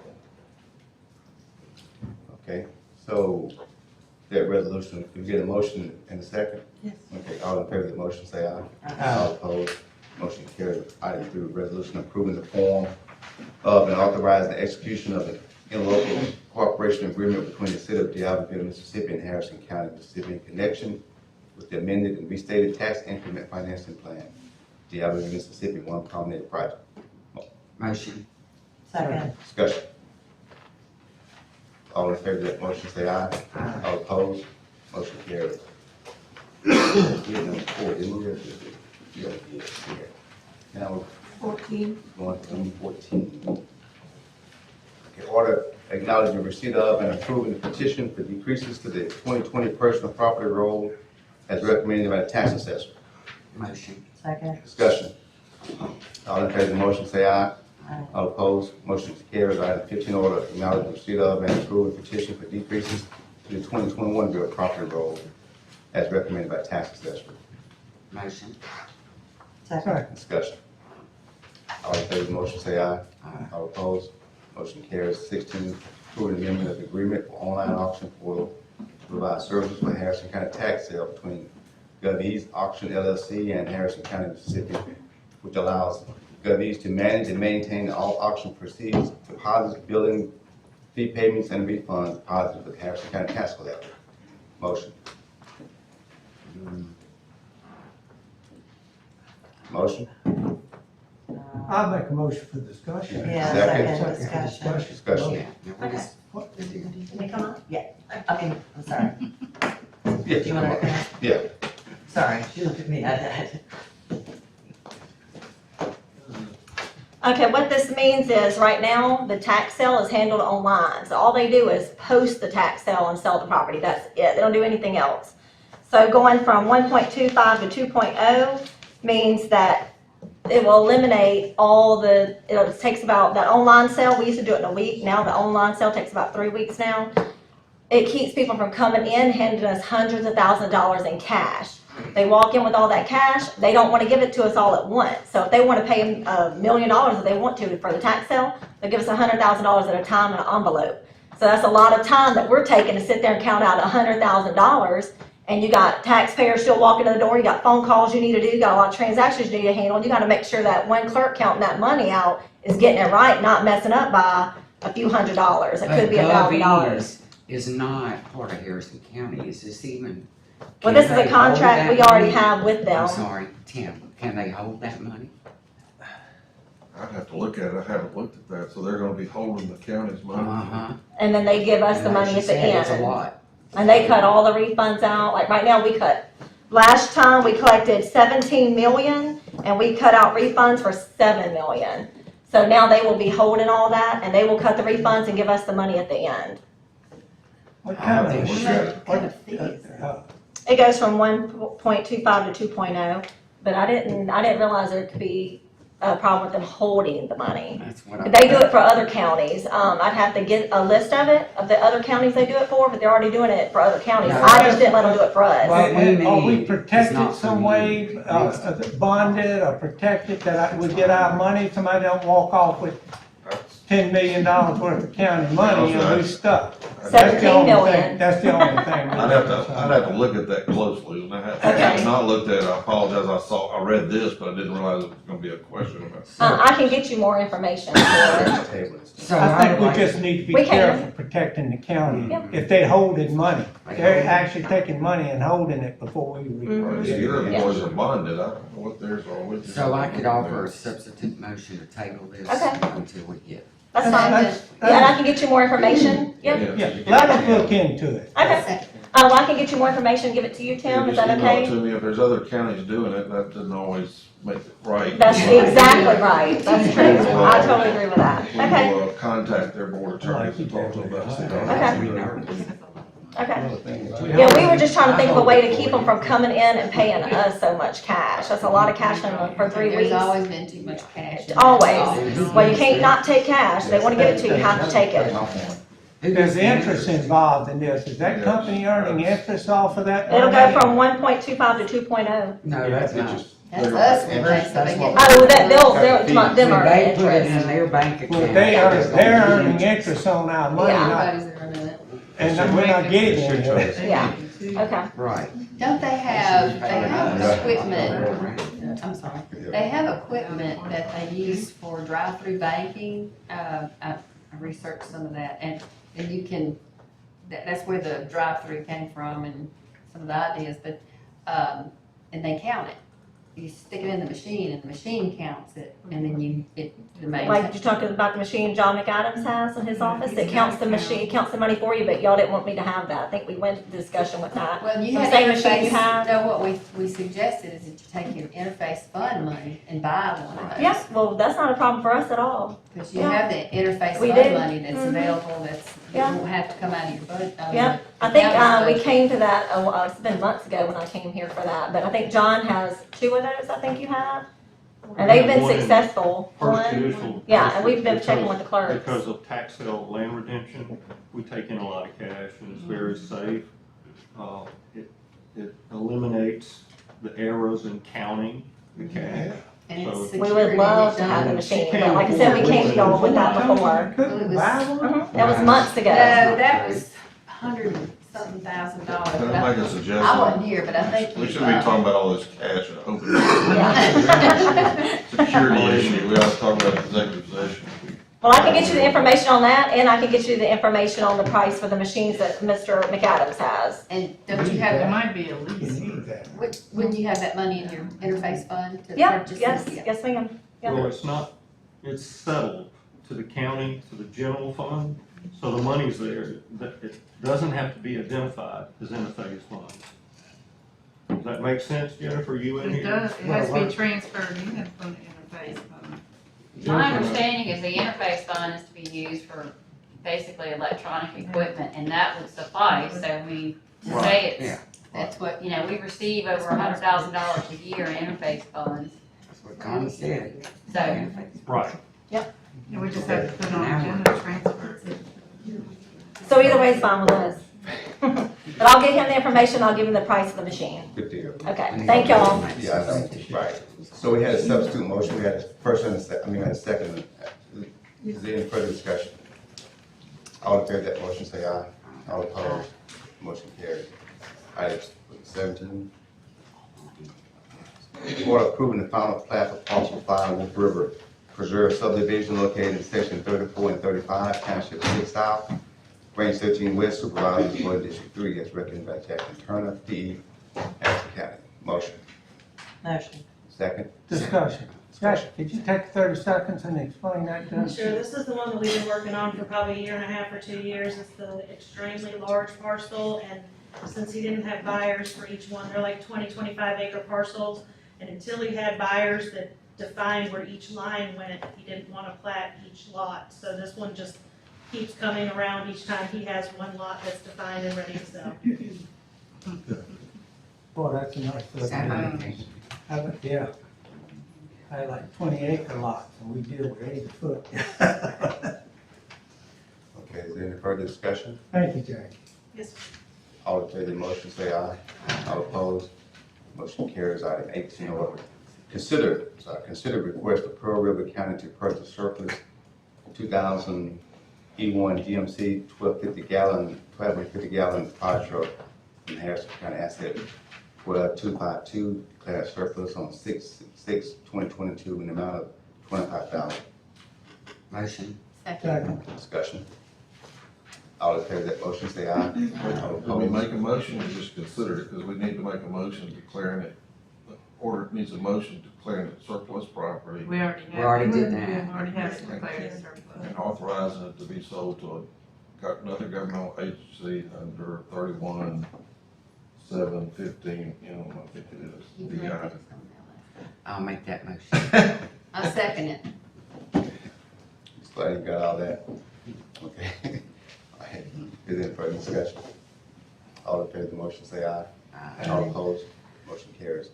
19, consider approving budget amendment in amount of $81,248 for the implementation of the Resource and Assessment Center as listed.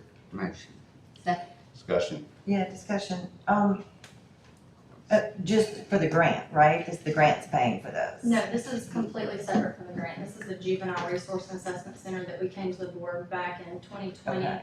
where it will be operating, I think we said after hours for law enforcement, if they pull kids over, they can't go to detention, it's a habitual runaway, it would be an assessment center where they could come in, Yeah. they're running for some reason, let's assess them and see where we can put them into the community.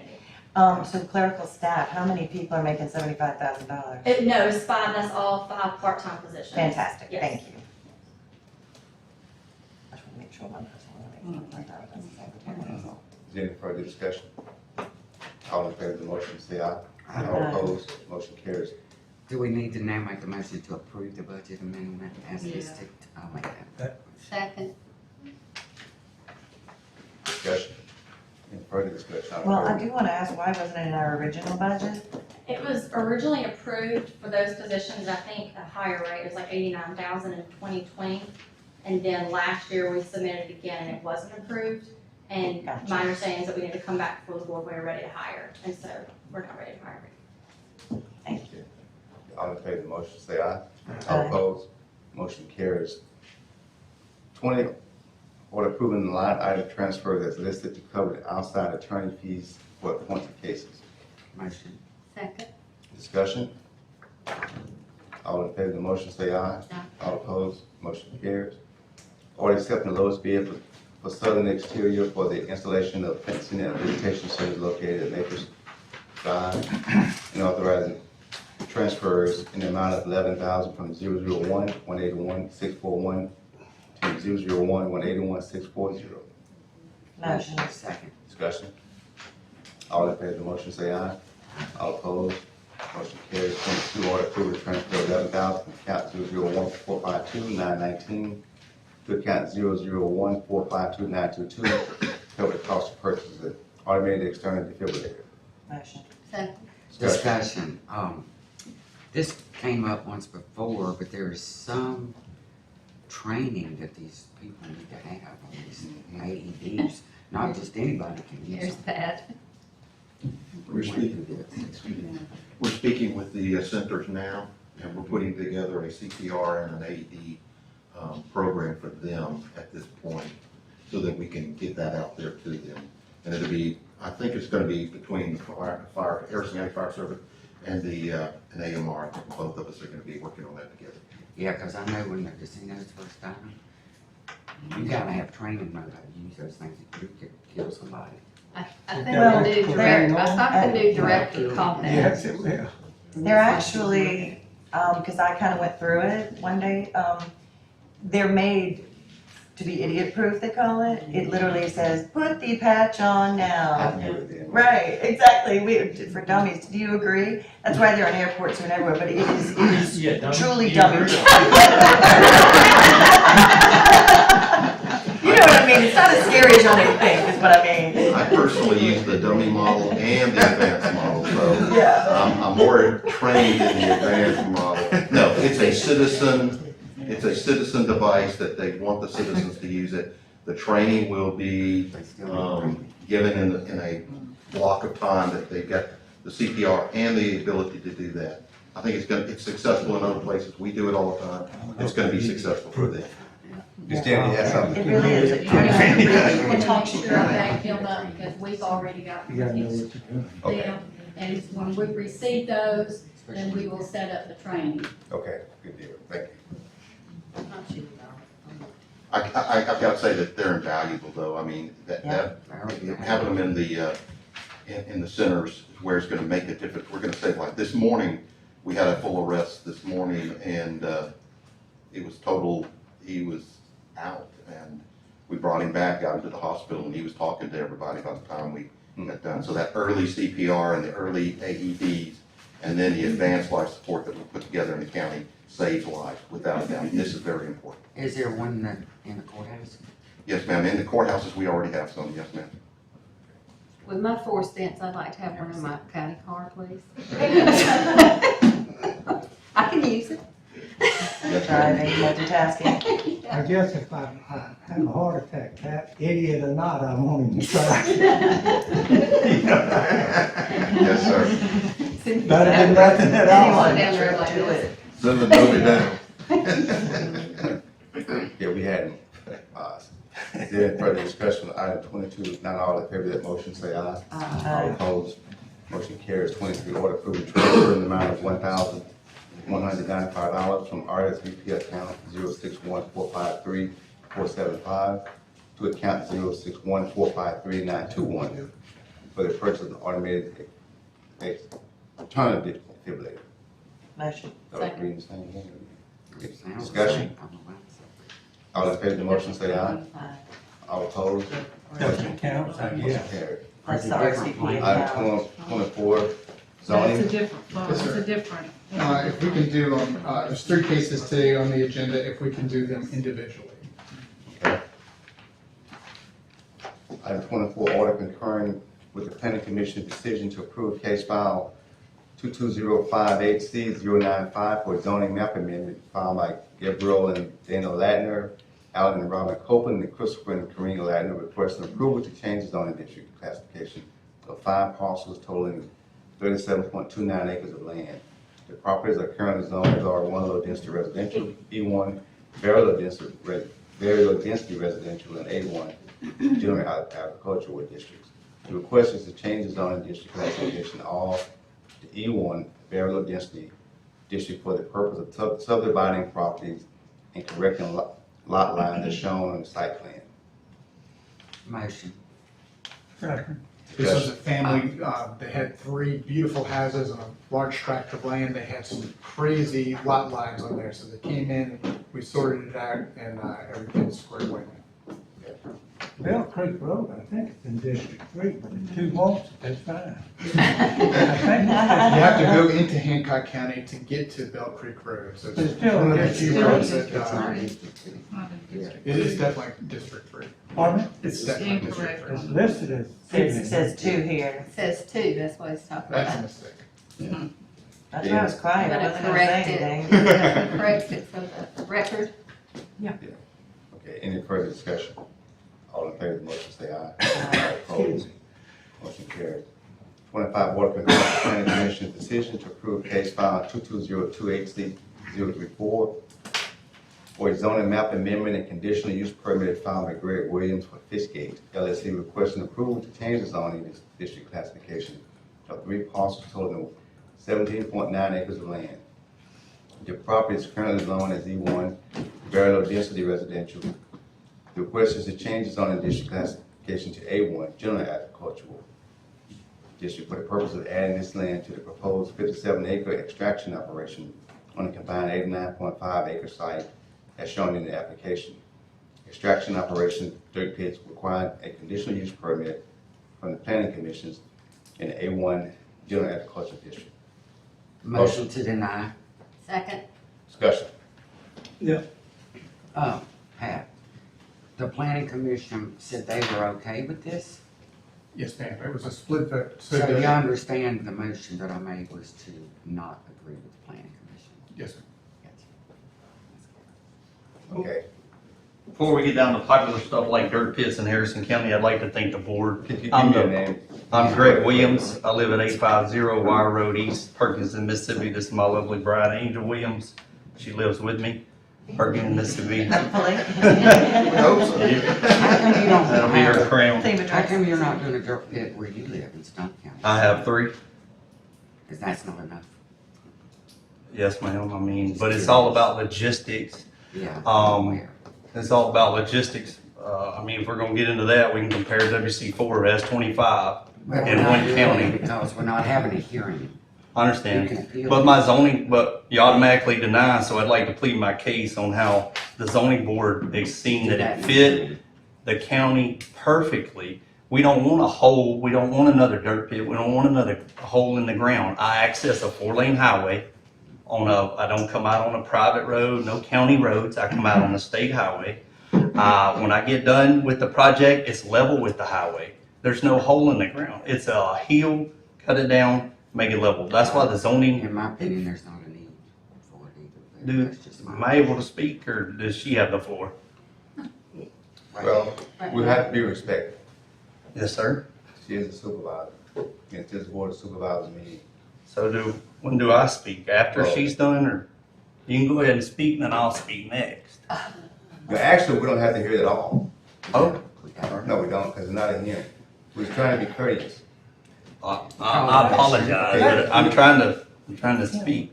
What outlet does he have, legal outlet, if the board denies the zoning He can commission? appeal it to the, he can either go back to the planning commission, they may have to wait 6 months there, but, or he can appeal it to the circuit court. It's arbitrary capricious.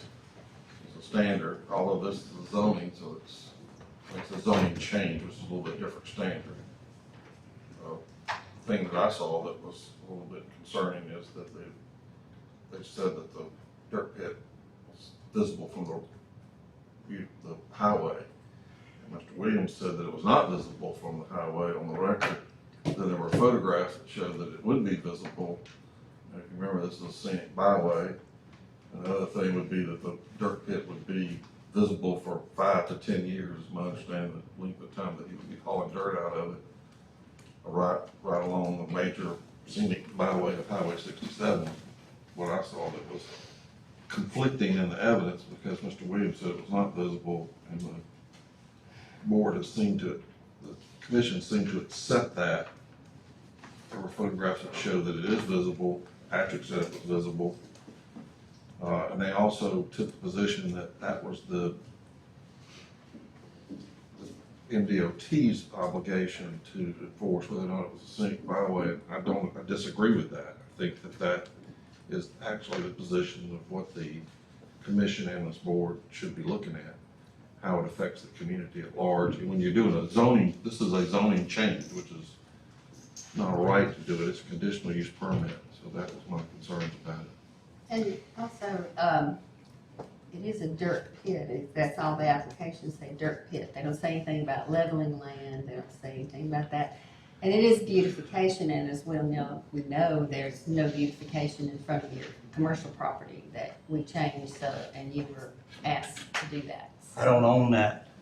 What? I don't own those pieces anymore, You've owned Mr. it back and Petro. forth for quite some time. I think there were 240 porta potties on it one time too. Yeah, but I didn't own it then Right now, either. we're talking about the 57 acres, and it does, the application in 2 different locations that I can see is a dirt pit, and we have no need for dirt pit. We have them all over Harrison County, and especially in District 5.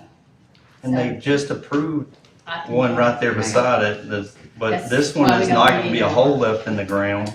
And then, Lamey's That's pit your is word. across from the highway department, it's the same situation. They planted green shrubbery in front of the thing there, which Ms. Morocco's familiar with that. But my setback is even further than that pit there. But yeah, we could plant shrubbery to obstruct the view, but it fits As you that when said. you have a thing that's left over, you're gonna have a usable product. You have a big hill, so I can come in here and apply for leveling permit, but when you restrict more than 1,500 yards from a piece of property, you're required by law to have a mining permit. So we could absolutely come in here and approach it a different way, but would be illegal in the views of the state of DEQ. Okay, one thing I think she wants. I want to Supervisor clarify Martin. my motion to give a reason for the denial is because there's not a need for this. And it is on a scenic byway, so I just want to put that in the record, please. Call for the question. Okay, is there any further discussion? All in favor of the motion, say aye. Aye. All opposed, motion carries. Thank you. Item 26, order concurring with the planning commission's decision to approve case file 22058C097 for a zoning map amendment filed by Muriel Stephen and William Vogel, requesting approval to change the zoning district classification of 5 parcels of land, total of 57 acres of land. Parcels are currently zoned as A1 general, E1 very low density residential, and R1 low density residential districts. The request is to change the zoning district classification of parcel A to E1 very low density residential, parcel B to A1 general agricultural, and parcel C to E1 very low density residential district. This case is very similar to the first case. It was a family, all the houses exist already. They're reconfiguring the lot lines for the long-term use of the property. Motion. Second. Discussion. Can I ask a question, Patrick? They're doing deeds to do this too? Yes, sir. They create Okay, surveys and, that's how we I'm identify. Making sure they're not thinking just because you do zoning that changes the deed. So for several years now, we have a lot split committee with the engineering and zoning department. So we go over a site plan, come up with a strategy, and then they're doing it. So, I'm sorry, what size will they be now?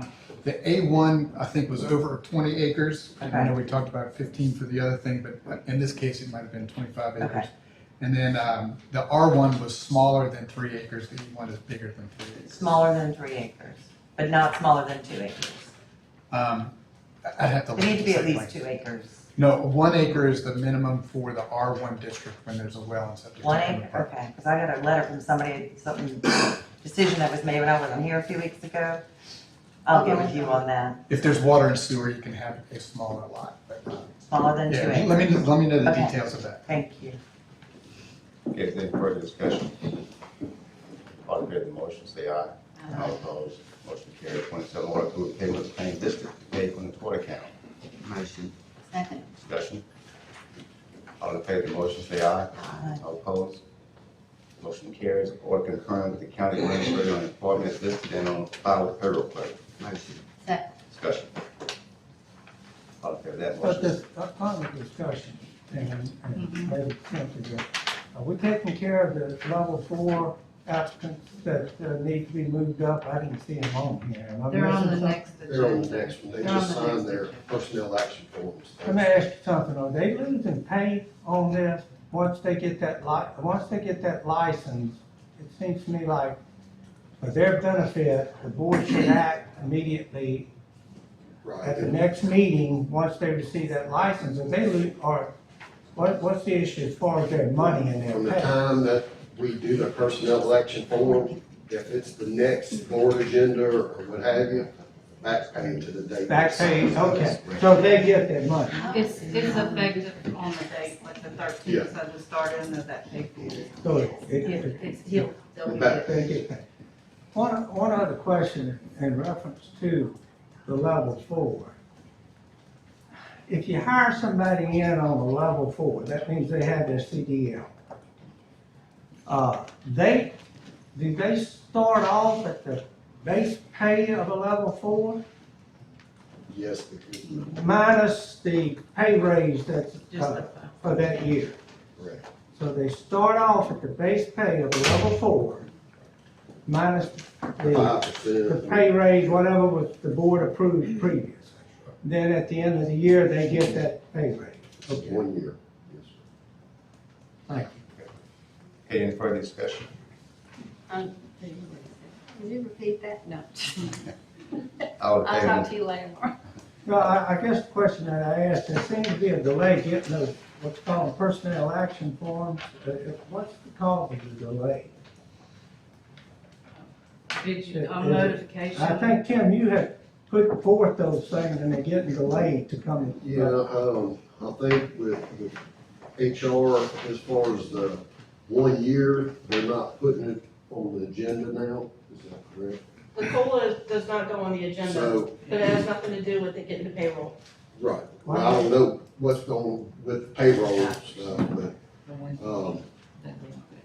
you know, as far as part of the 1 year, once they get to 1 year, they're not putting it on the agenda anymore, so I guess it automatically goes on there, is that how y'all send it over to payroll? It goes to payroll.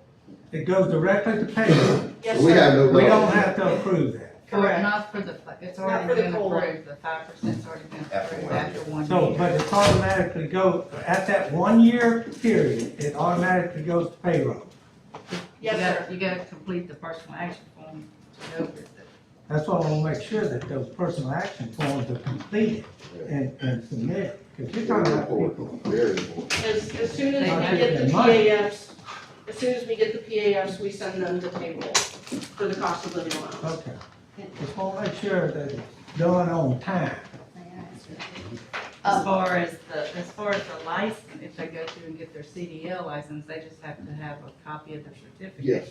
And give it to them, and then they'll complete a personal action form at that point. Right.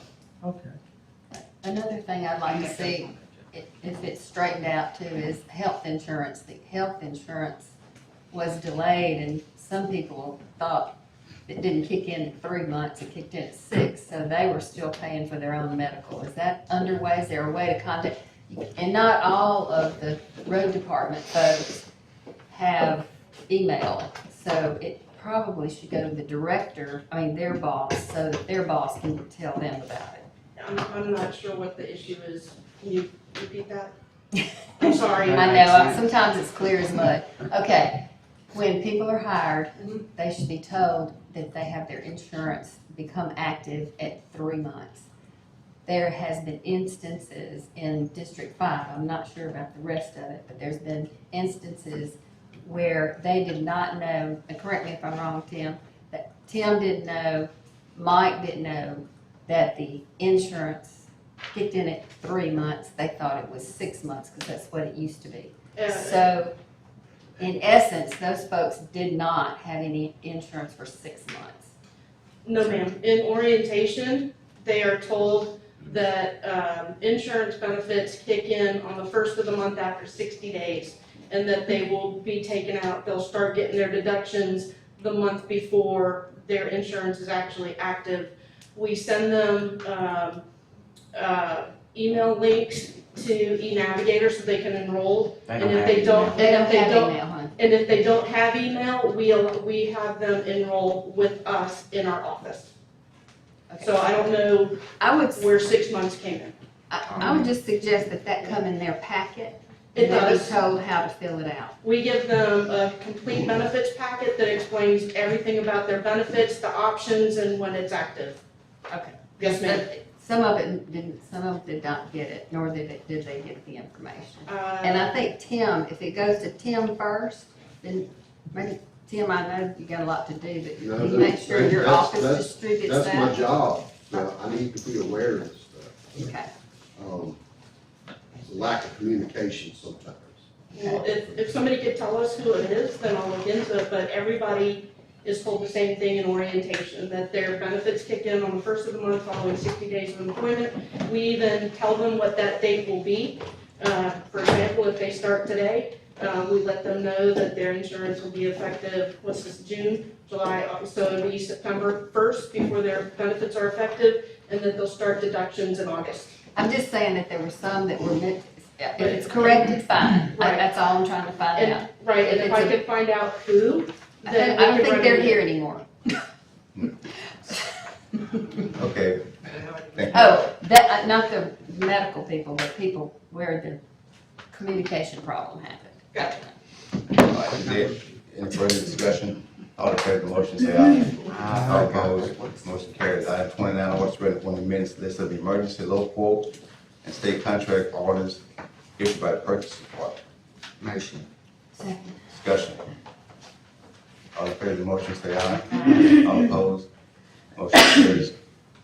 Order accepting the only bid received on June 1, 2022 from Warren Paving as the lowest and best bid for 2022-2023 annual term bid group 10.4 limestone riprap as recommended by the road department manager. Motion. Motion. Second. Discussion. All in favor of the motion, say aye. All opposed, motion carries. Order accepting the best and lowest source well state contract quote from Lyle Missionary Machinery, one model W8388 in loader for the price of $293,853.73. Less trading allowance for one CAT 950 loader, serial number 5K5803036. Assets 2409 at $40,000 for the total bid price of $253,850.73 as recommended by Sand Beach Director and Purchase Clerk. Motion. Motion. Second. Discussion. All in favor of the motion, say aye. All opposed, motion carried. Order accepting the lowest and best bid for beach volleyball improvements from Full Industrial Contractors, Inc. in the amount of $508,364. Motion. Motion. Second. Discussion. Yeah, what, that's so expensive volleyball, man, that's me. That's some of those professional courts, that's state, money that we got. It's 9 courts down in Long Beach. We only have 2 there now, it's 9 with lights and everything else. Bring in those tournaments and all that. Oh, that's the big lights too. Lights is where's the money in And there. the cover, and that's a cover over the outfall, the open Yeah, outfall. that includes channel there that. also. That's including that also. Okay, any further discussion? All in favor of the motion, say aye. All opposed, motion carries. 33, order approving the source for purchase of one Kumistu evacuator excavator, model 5C210, LC11, and accessories in the amount of $190,898.26 from Lyle Machinery, as recommended by the road manager and the purchase clerk. Motion. Second. Discussion. Yes, just kind of give you an update. This is a 2020 excavator that we deemed as surplus. We start to have a lot of DEF issues with the diesel part of it. Doesn't have to put a wire and harness in it. We paid $140,000 each for these machines, and they give us $180 in trade, so we're $40,000 over what we paid. So new machine is costing you $10,000. Yes, sir. There's deaf problems on it? Yes, it's getting into the wire and harnesses and eating all of it. There's no assurances that the new one won't have. Well, the problem is getting the parts now. We've had the excavator down for 2.5 months, so we just got the wire and harness, so we need to trade it in. It's too early in the lifespan of this machine to start having problems. Right. What's It's deaf. It's diesel emissions fluid. What it does, it injects this called urea, where your carbon, smoke and all, it injects that stuff in there to kill it, where you don't have all these emissions. And it's the ruination of the diesel engine. And another problem, you're probably well aware of, that urea is a fertilizer. And we got a shortage of that, and all that's gonna come into play with Yes, this sir. kind of And, stuff. I think they're already starting to look, because, you know, Russia and China controls that That's urea. correct. And it's gonna get to the point we won't be able to get it. And They also make bombs. manufacturer already looking, we can't just shut every diesel engine down. Do you start pulling the emissions off of it? I hope so. Yeah. You know, to keep running, so. You have to put, short circuit. Yeah, taking bypass that stuff, so. But what does it do to your warranties and, you know, that type of stuff as well? All that comes into play when you start cutting it off. Absolutely. So, we're looking at that stuff very close. They have catalytic converters. It's pretty much like a big Cadillac converter. Oh, Lord. Yeah, $20,000 Cadillac converters. You got a diesel. For the record, they're all locked in a safe and nobody can get them. But I have two more of these machines. We bought 3 of them at the same time. They're starting to show depth sensor problems. Hopefully, if I can beat them up on this same deal, I'm hopefully to get rid of them machines as Yeah. well, so. That's might be the seeing the problem now. If I can keep getting over value of what we paid for them, we're gonna shut them Okay, thanks, Ken. Thank you. Any further discussion? All in favor of the I'm just motion? gonna tell you, just one more thing, and I should have been aware, better get all that def you can. Exactly right. The Because problem, they're gonna start raiding it. that's right. We're looking at that as well. Trying to get ahead of it. Yeah. Any further discussion? All in favor of the motion, say aye. All opposed? Motion carries. Sheriff? Currently, we have 722, 26 misdemeanors, 128 females, 80 that have cleared state arrest, and 27 federal and No question. I guess I'm full of questions today. Sheriff, are y'all still in lockdown for COVID? like in what way? What do you mean? I just, somebody is in there that hadn't seen their family since November, and I was just wondering if it was because of COVID lockdown. I think that's what he said, so. Does his parents have a phone? Mhm. Well, he's got a computer at his bedside. He can get on his computer any day he wants to and look at I it. know, but visitation, people coming in and. We haven't started visitation back up. We don't intend to. I mean, that's why I put the kiosk in there so they can visit anytime they want to. But it has to be online. Has to be online. So you're not having visitation in person anymore? We haven't had it in quite a while, and I don't plan on bringing it back up.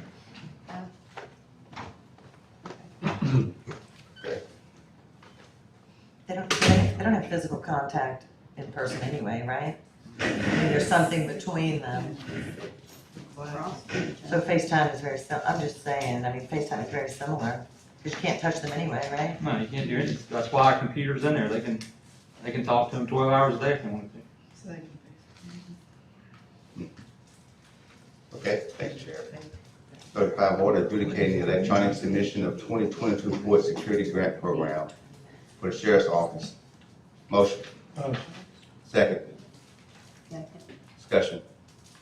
All in favor say aye. All opposed, motion carries. 36, order authorizing Chancellor Clerk to issue a check in the amount of $12,000 to Robert Drace, Narcotics Division for the Gulfport Office of Homeland Security Investigations. Motion. Motion. Second. Second. I think Marlon and Connie. Okay. Right, either one. Either one. All right, got it. Take your pick. All in favor of the motion, say aye. All opposed, motion carries. Item 37, order approving low quote purchase of one 2010 Ford E450 24-passenger bus from Luxury Limousine LLC at a cost of $35,000. Motion.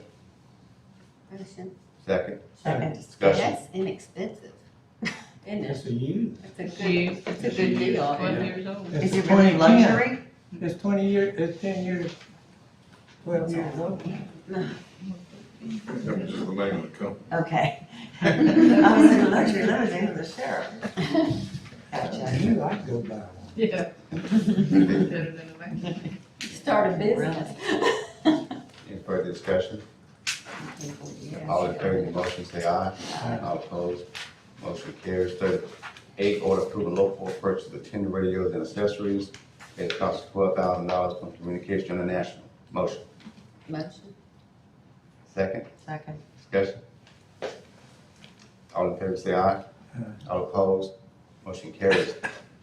Order approving the line transfer from 001-211-432 to 001-200-919 in the amount of $6,000 for furniture at the sheriff's office. Motion. Motion. Second. Discussion. This is furniture for criminal investigation division.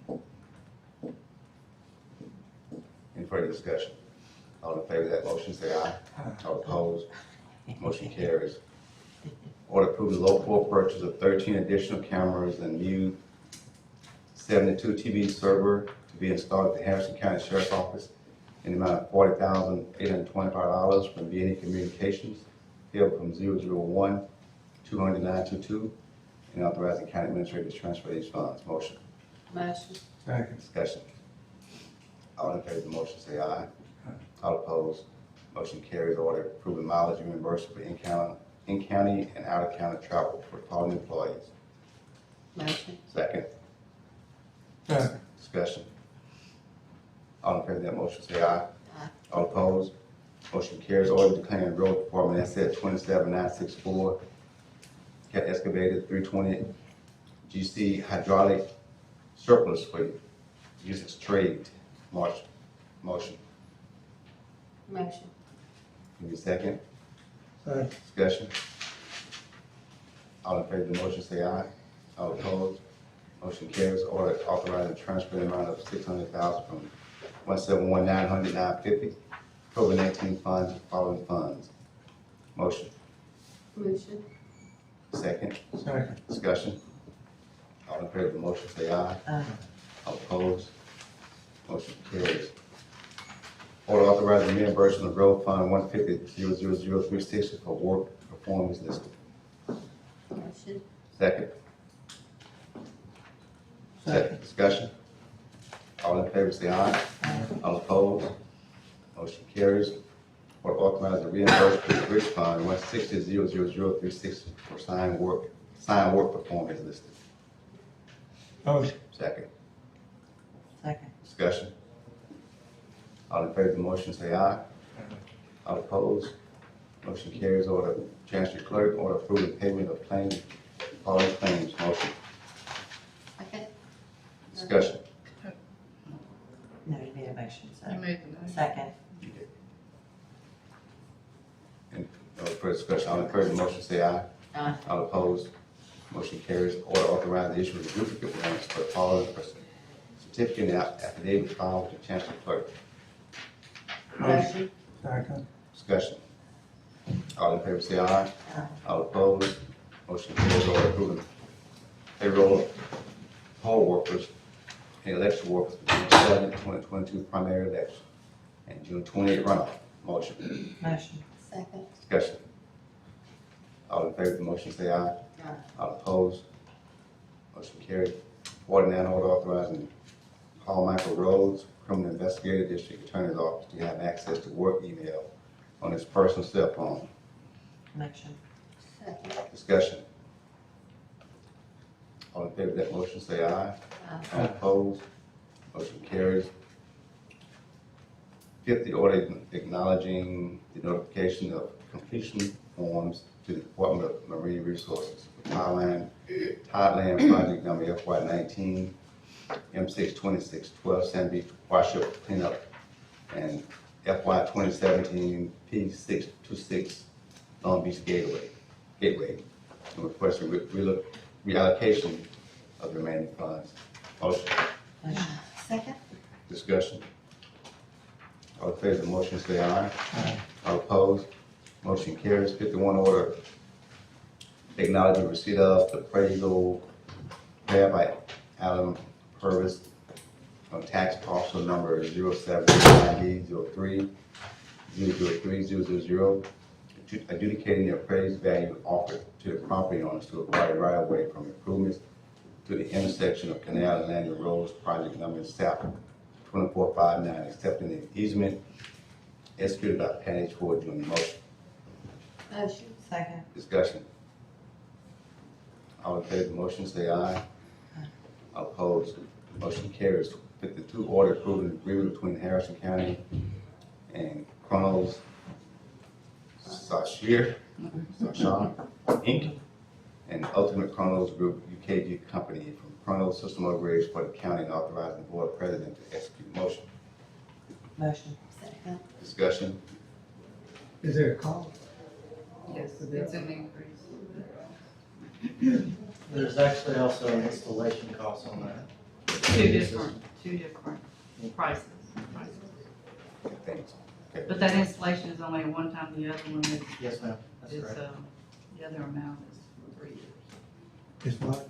It's 3 years, is it 3 years? They get a 4-year term. Okay, any further discussion? All in favor of the motion, say aye. All opposed? Motion carries. 53, order extending contract with Volkert Inc. for home monitoring services for 1 year ending May 1, 2023, and authorize the board president to execute the same motion. Motion. Second. Discussion. All in favor of the motion, say aye. All opposed?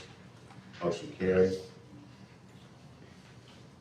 54, order approving the Harrison County to participate in the SWIFT grant program, assisting property owners who have suffered with severe repetitive property losses. Discuss hiring assistant for administering the grant. Motion. Motion to approve to participate. Second. Discussion. This is grant money that assists. Will the grant money go pay for It'll go to an administrator? It will. It will. That's what I'm saying, and then that administrator will assist these folks. with Right, it. they will help them with their paperwork Right. and all, because it's gonna be the property owners that have to complete it, so they'll do that, they will help with that. Have you set some kind of salary?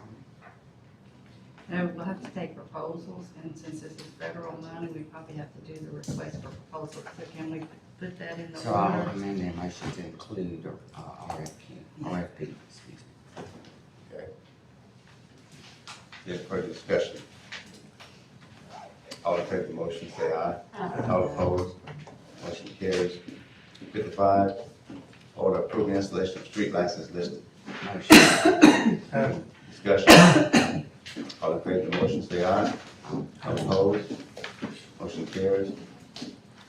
Adjudicating, authorizing expenditures as listed as necessary to advertise and bring to favorable notice the opportunities, possibilities, and resources of Harrison County, including the county logo being displayed along with the link displayed to Harrison County online.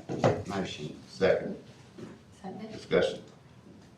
All in favor of the motion, say aye. All opposed? Motion carries.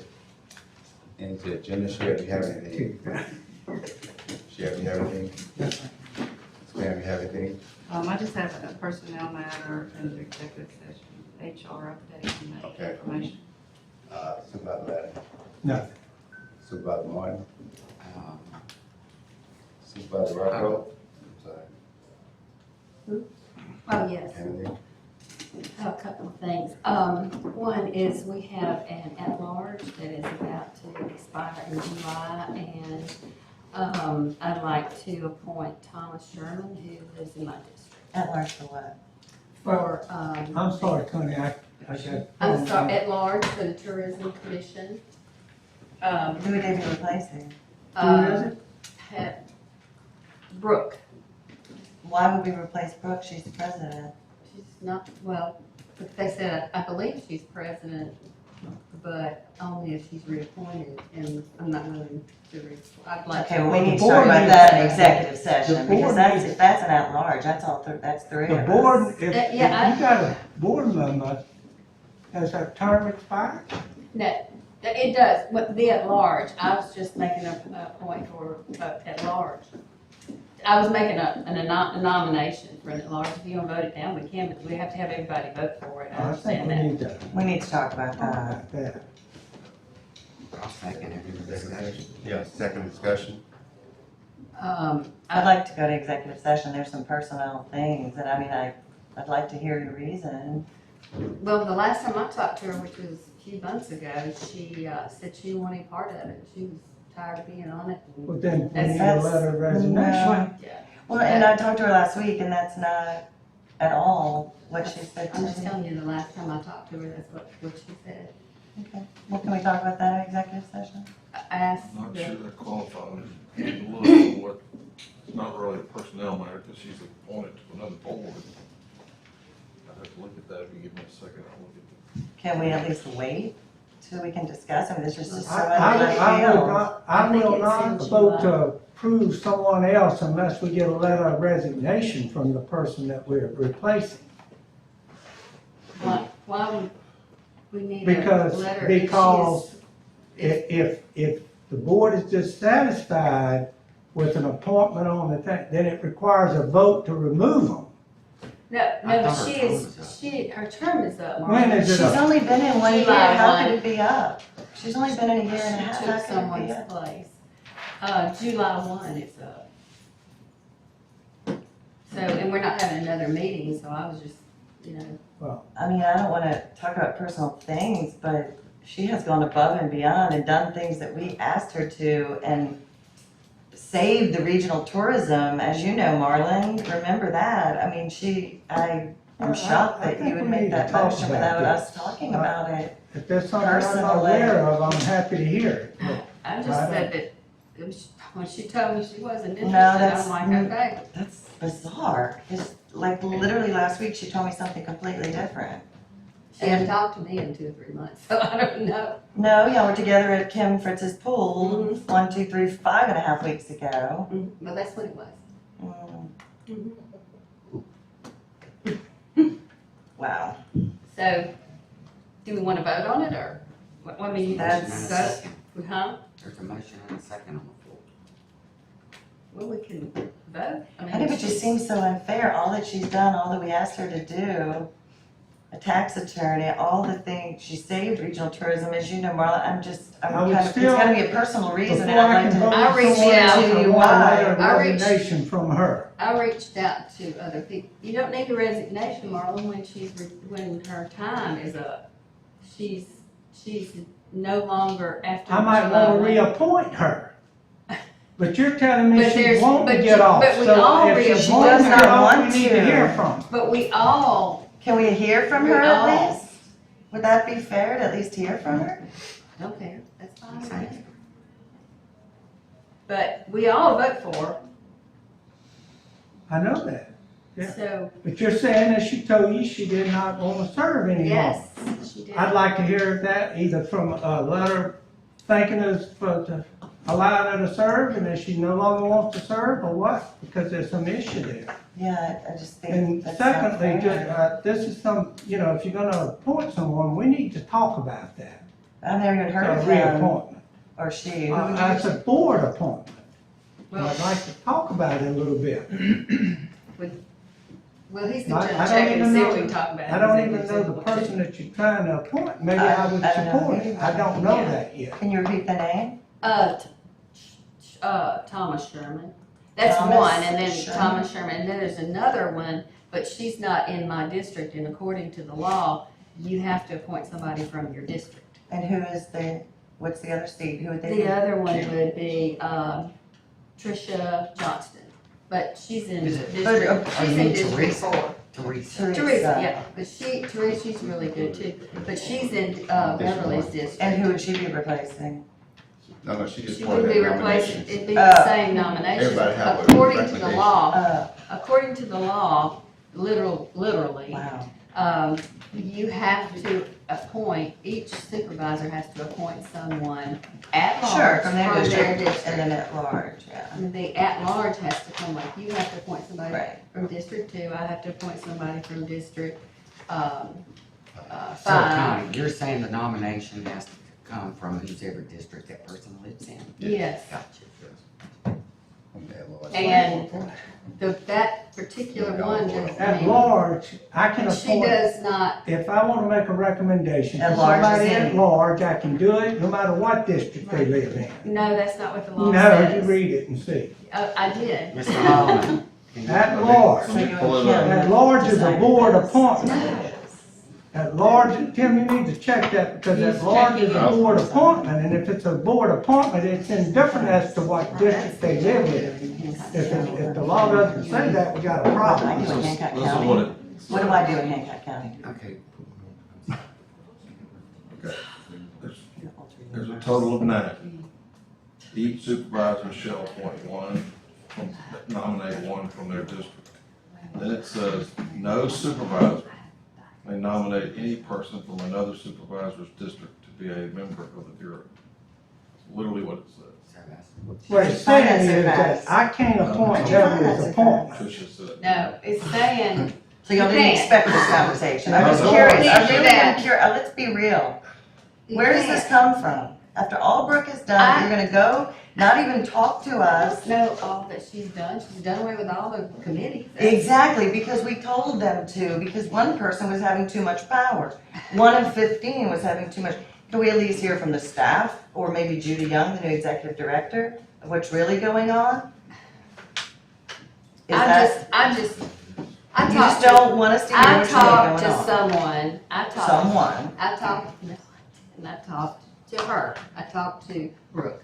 Are She you said, in I'm through with this, All right, I don't well, want she anything is telling to the do with opposite this. as we speak. And then, when she did that, I reached out to Teresa Johnston and I also reached out to Thomas Sherman. They're both have had experience in, all types of tourism.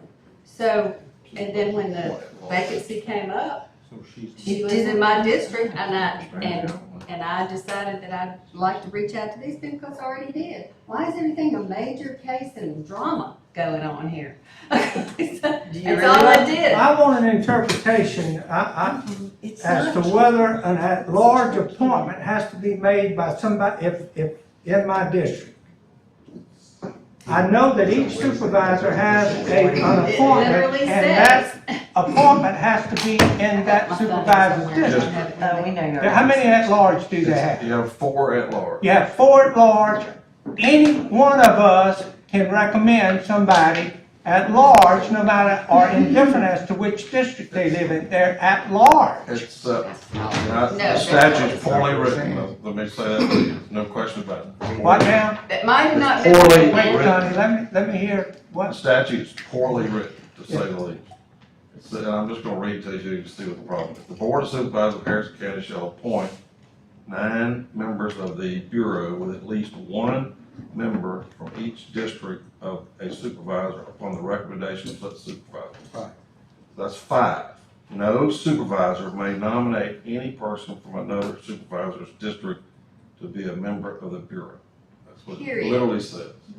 Period. it's, So Marlon, if you wanted to appoint no, somebody. don't give me that, I know exactly what the intent was, I was part of Marlon, if that. you wanted to appoint somebody, It was poorly if you wanted to appoint somebody, Beverly wanted to appoint somebody at large, and he wanted to, so Kent, and all of us wanted to appoint Rebecca. somebody, and then we would, we'd vote on them. That you'd have 5 people to vote for or into. I mean, if that's what you wanted, that's the way the law reads. It may not be the intent of the law, but that is the reading of the law. That law is, what it's saying is, in my interpretation, is that I cannot appoint somebody to your appointment. I know that, but it also says that no supervisor can appoint another appointment to serve on the board. So we all have an opportunity. It's an at-large appointment. We all have an opportunity to put a nomination from our district on for those 4 people. That's fine. Everybody has an opportunity. That's fine, that's You why I'm can not do one voting from for past. it yet. Well, the point here is Brooke doesn't live in my district, so that's how that's the, Brooke doesn't live in my district, so there's. She lives in my district. She lives in Biloxi, yeah. And when she We wasn't appoint interested, I She reached out is to. interested. That large She appointment. never told me that she did not want to run, Yes, Connie. she did. She said At she was Brooks Pool when y'all tired. were drinking red wine? Is I that what, will is only that drink the because day? And because you have a personal issue with her, you're gonna do I don't have a this? personal issue with her. Do you really want me to start?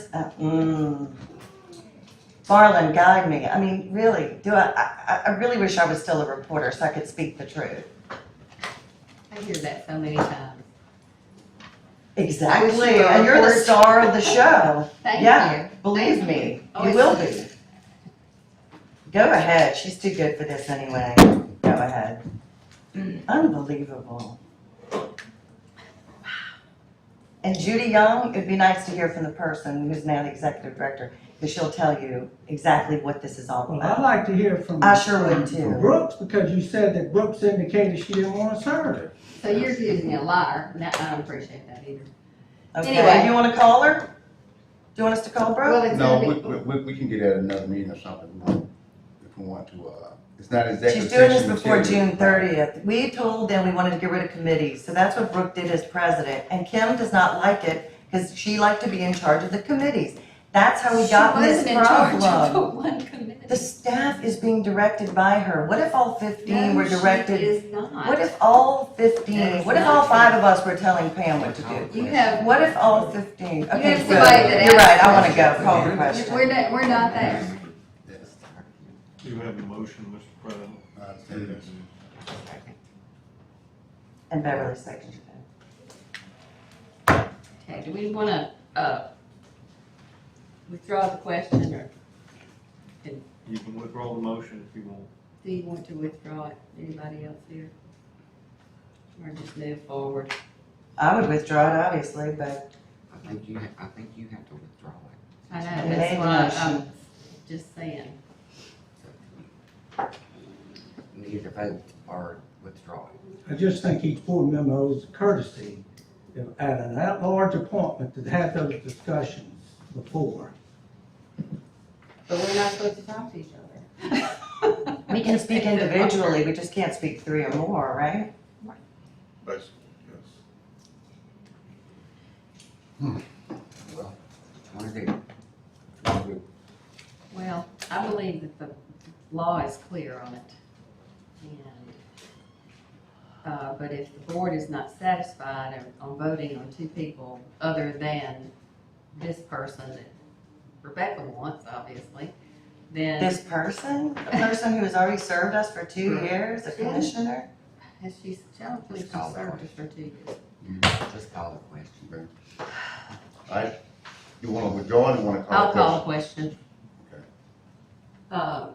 So there's 2 people, but Beverly, one of them's in your district. I'm not sure if you wanna put another name in there or not. Okay. But, Thomas Sherman. Can we continue discussion? I honestly have a question. How can I vote on someone I've never even met before? We don't even know these people. I didn't know Brooke. I didn't know, there's a You lot of did. people on the board. I didn't- She helped in your campaign, She didn't help in my campaign. like 7 years ago. No, I don't know her. I Can didn't know her. Can I clarify? Yes. I know I have a name, Thomas Sherman. Who is the other person? Is it also So a you want large to put person? in Teresa? Teresa. Teresa Johnson. We can vote, your motion was for Thomas. Okay. Let's vote. Okay, we vote on it, all in favor of the motion, say aye. Aye. All opposed? No. No. Okay, motion carries. You're voting yes? I'm voting yes.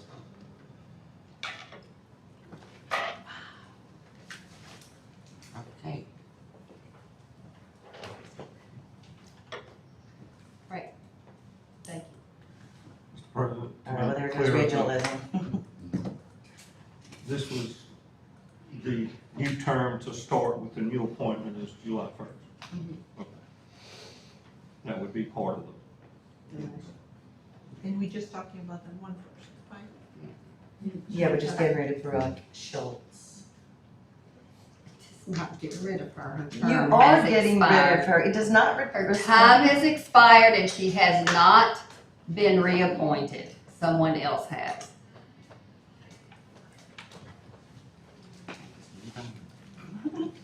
Okay. Well, you you have anything else? Supervisor Wow. Ross? Can we, No. can we meet the Oh, people I at do least? have, do we have, another appointment on hospital? When is that up?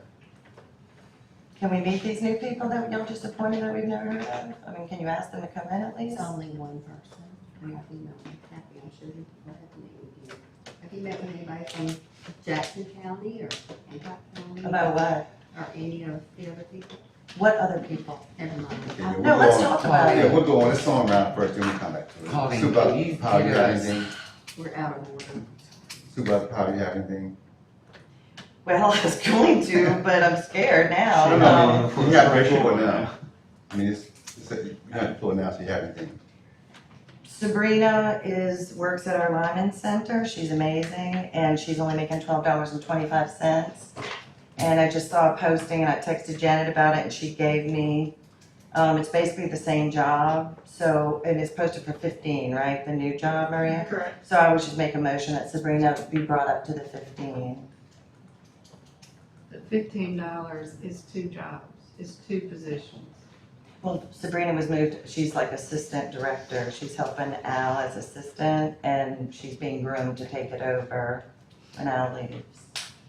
I mean, y'all don't have to, but So I don't change wanna it. lose her, cause So she's just gonna go change apply her. for that job. I just don't wanna lose her. She's Janet, how much of phenomenal. those assistant, the other assistant directors, were they on the agenda this time? Was The that ones, it?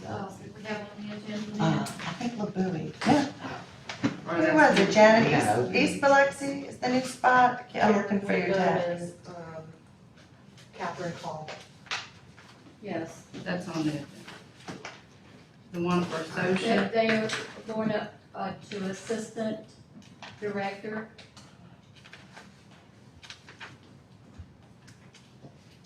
So is that what Sabrina? Yeah, that's what she's already doing. So Is they- that a be the motion? same page. Yeah, I made a motion, yes, It'll be the sir. same page. Thank you. Because they really all should be equal, If she's promoted, yeah. I would say. Second. Okay, is there any further discussion on that motion? All in favor of the motion, say aye.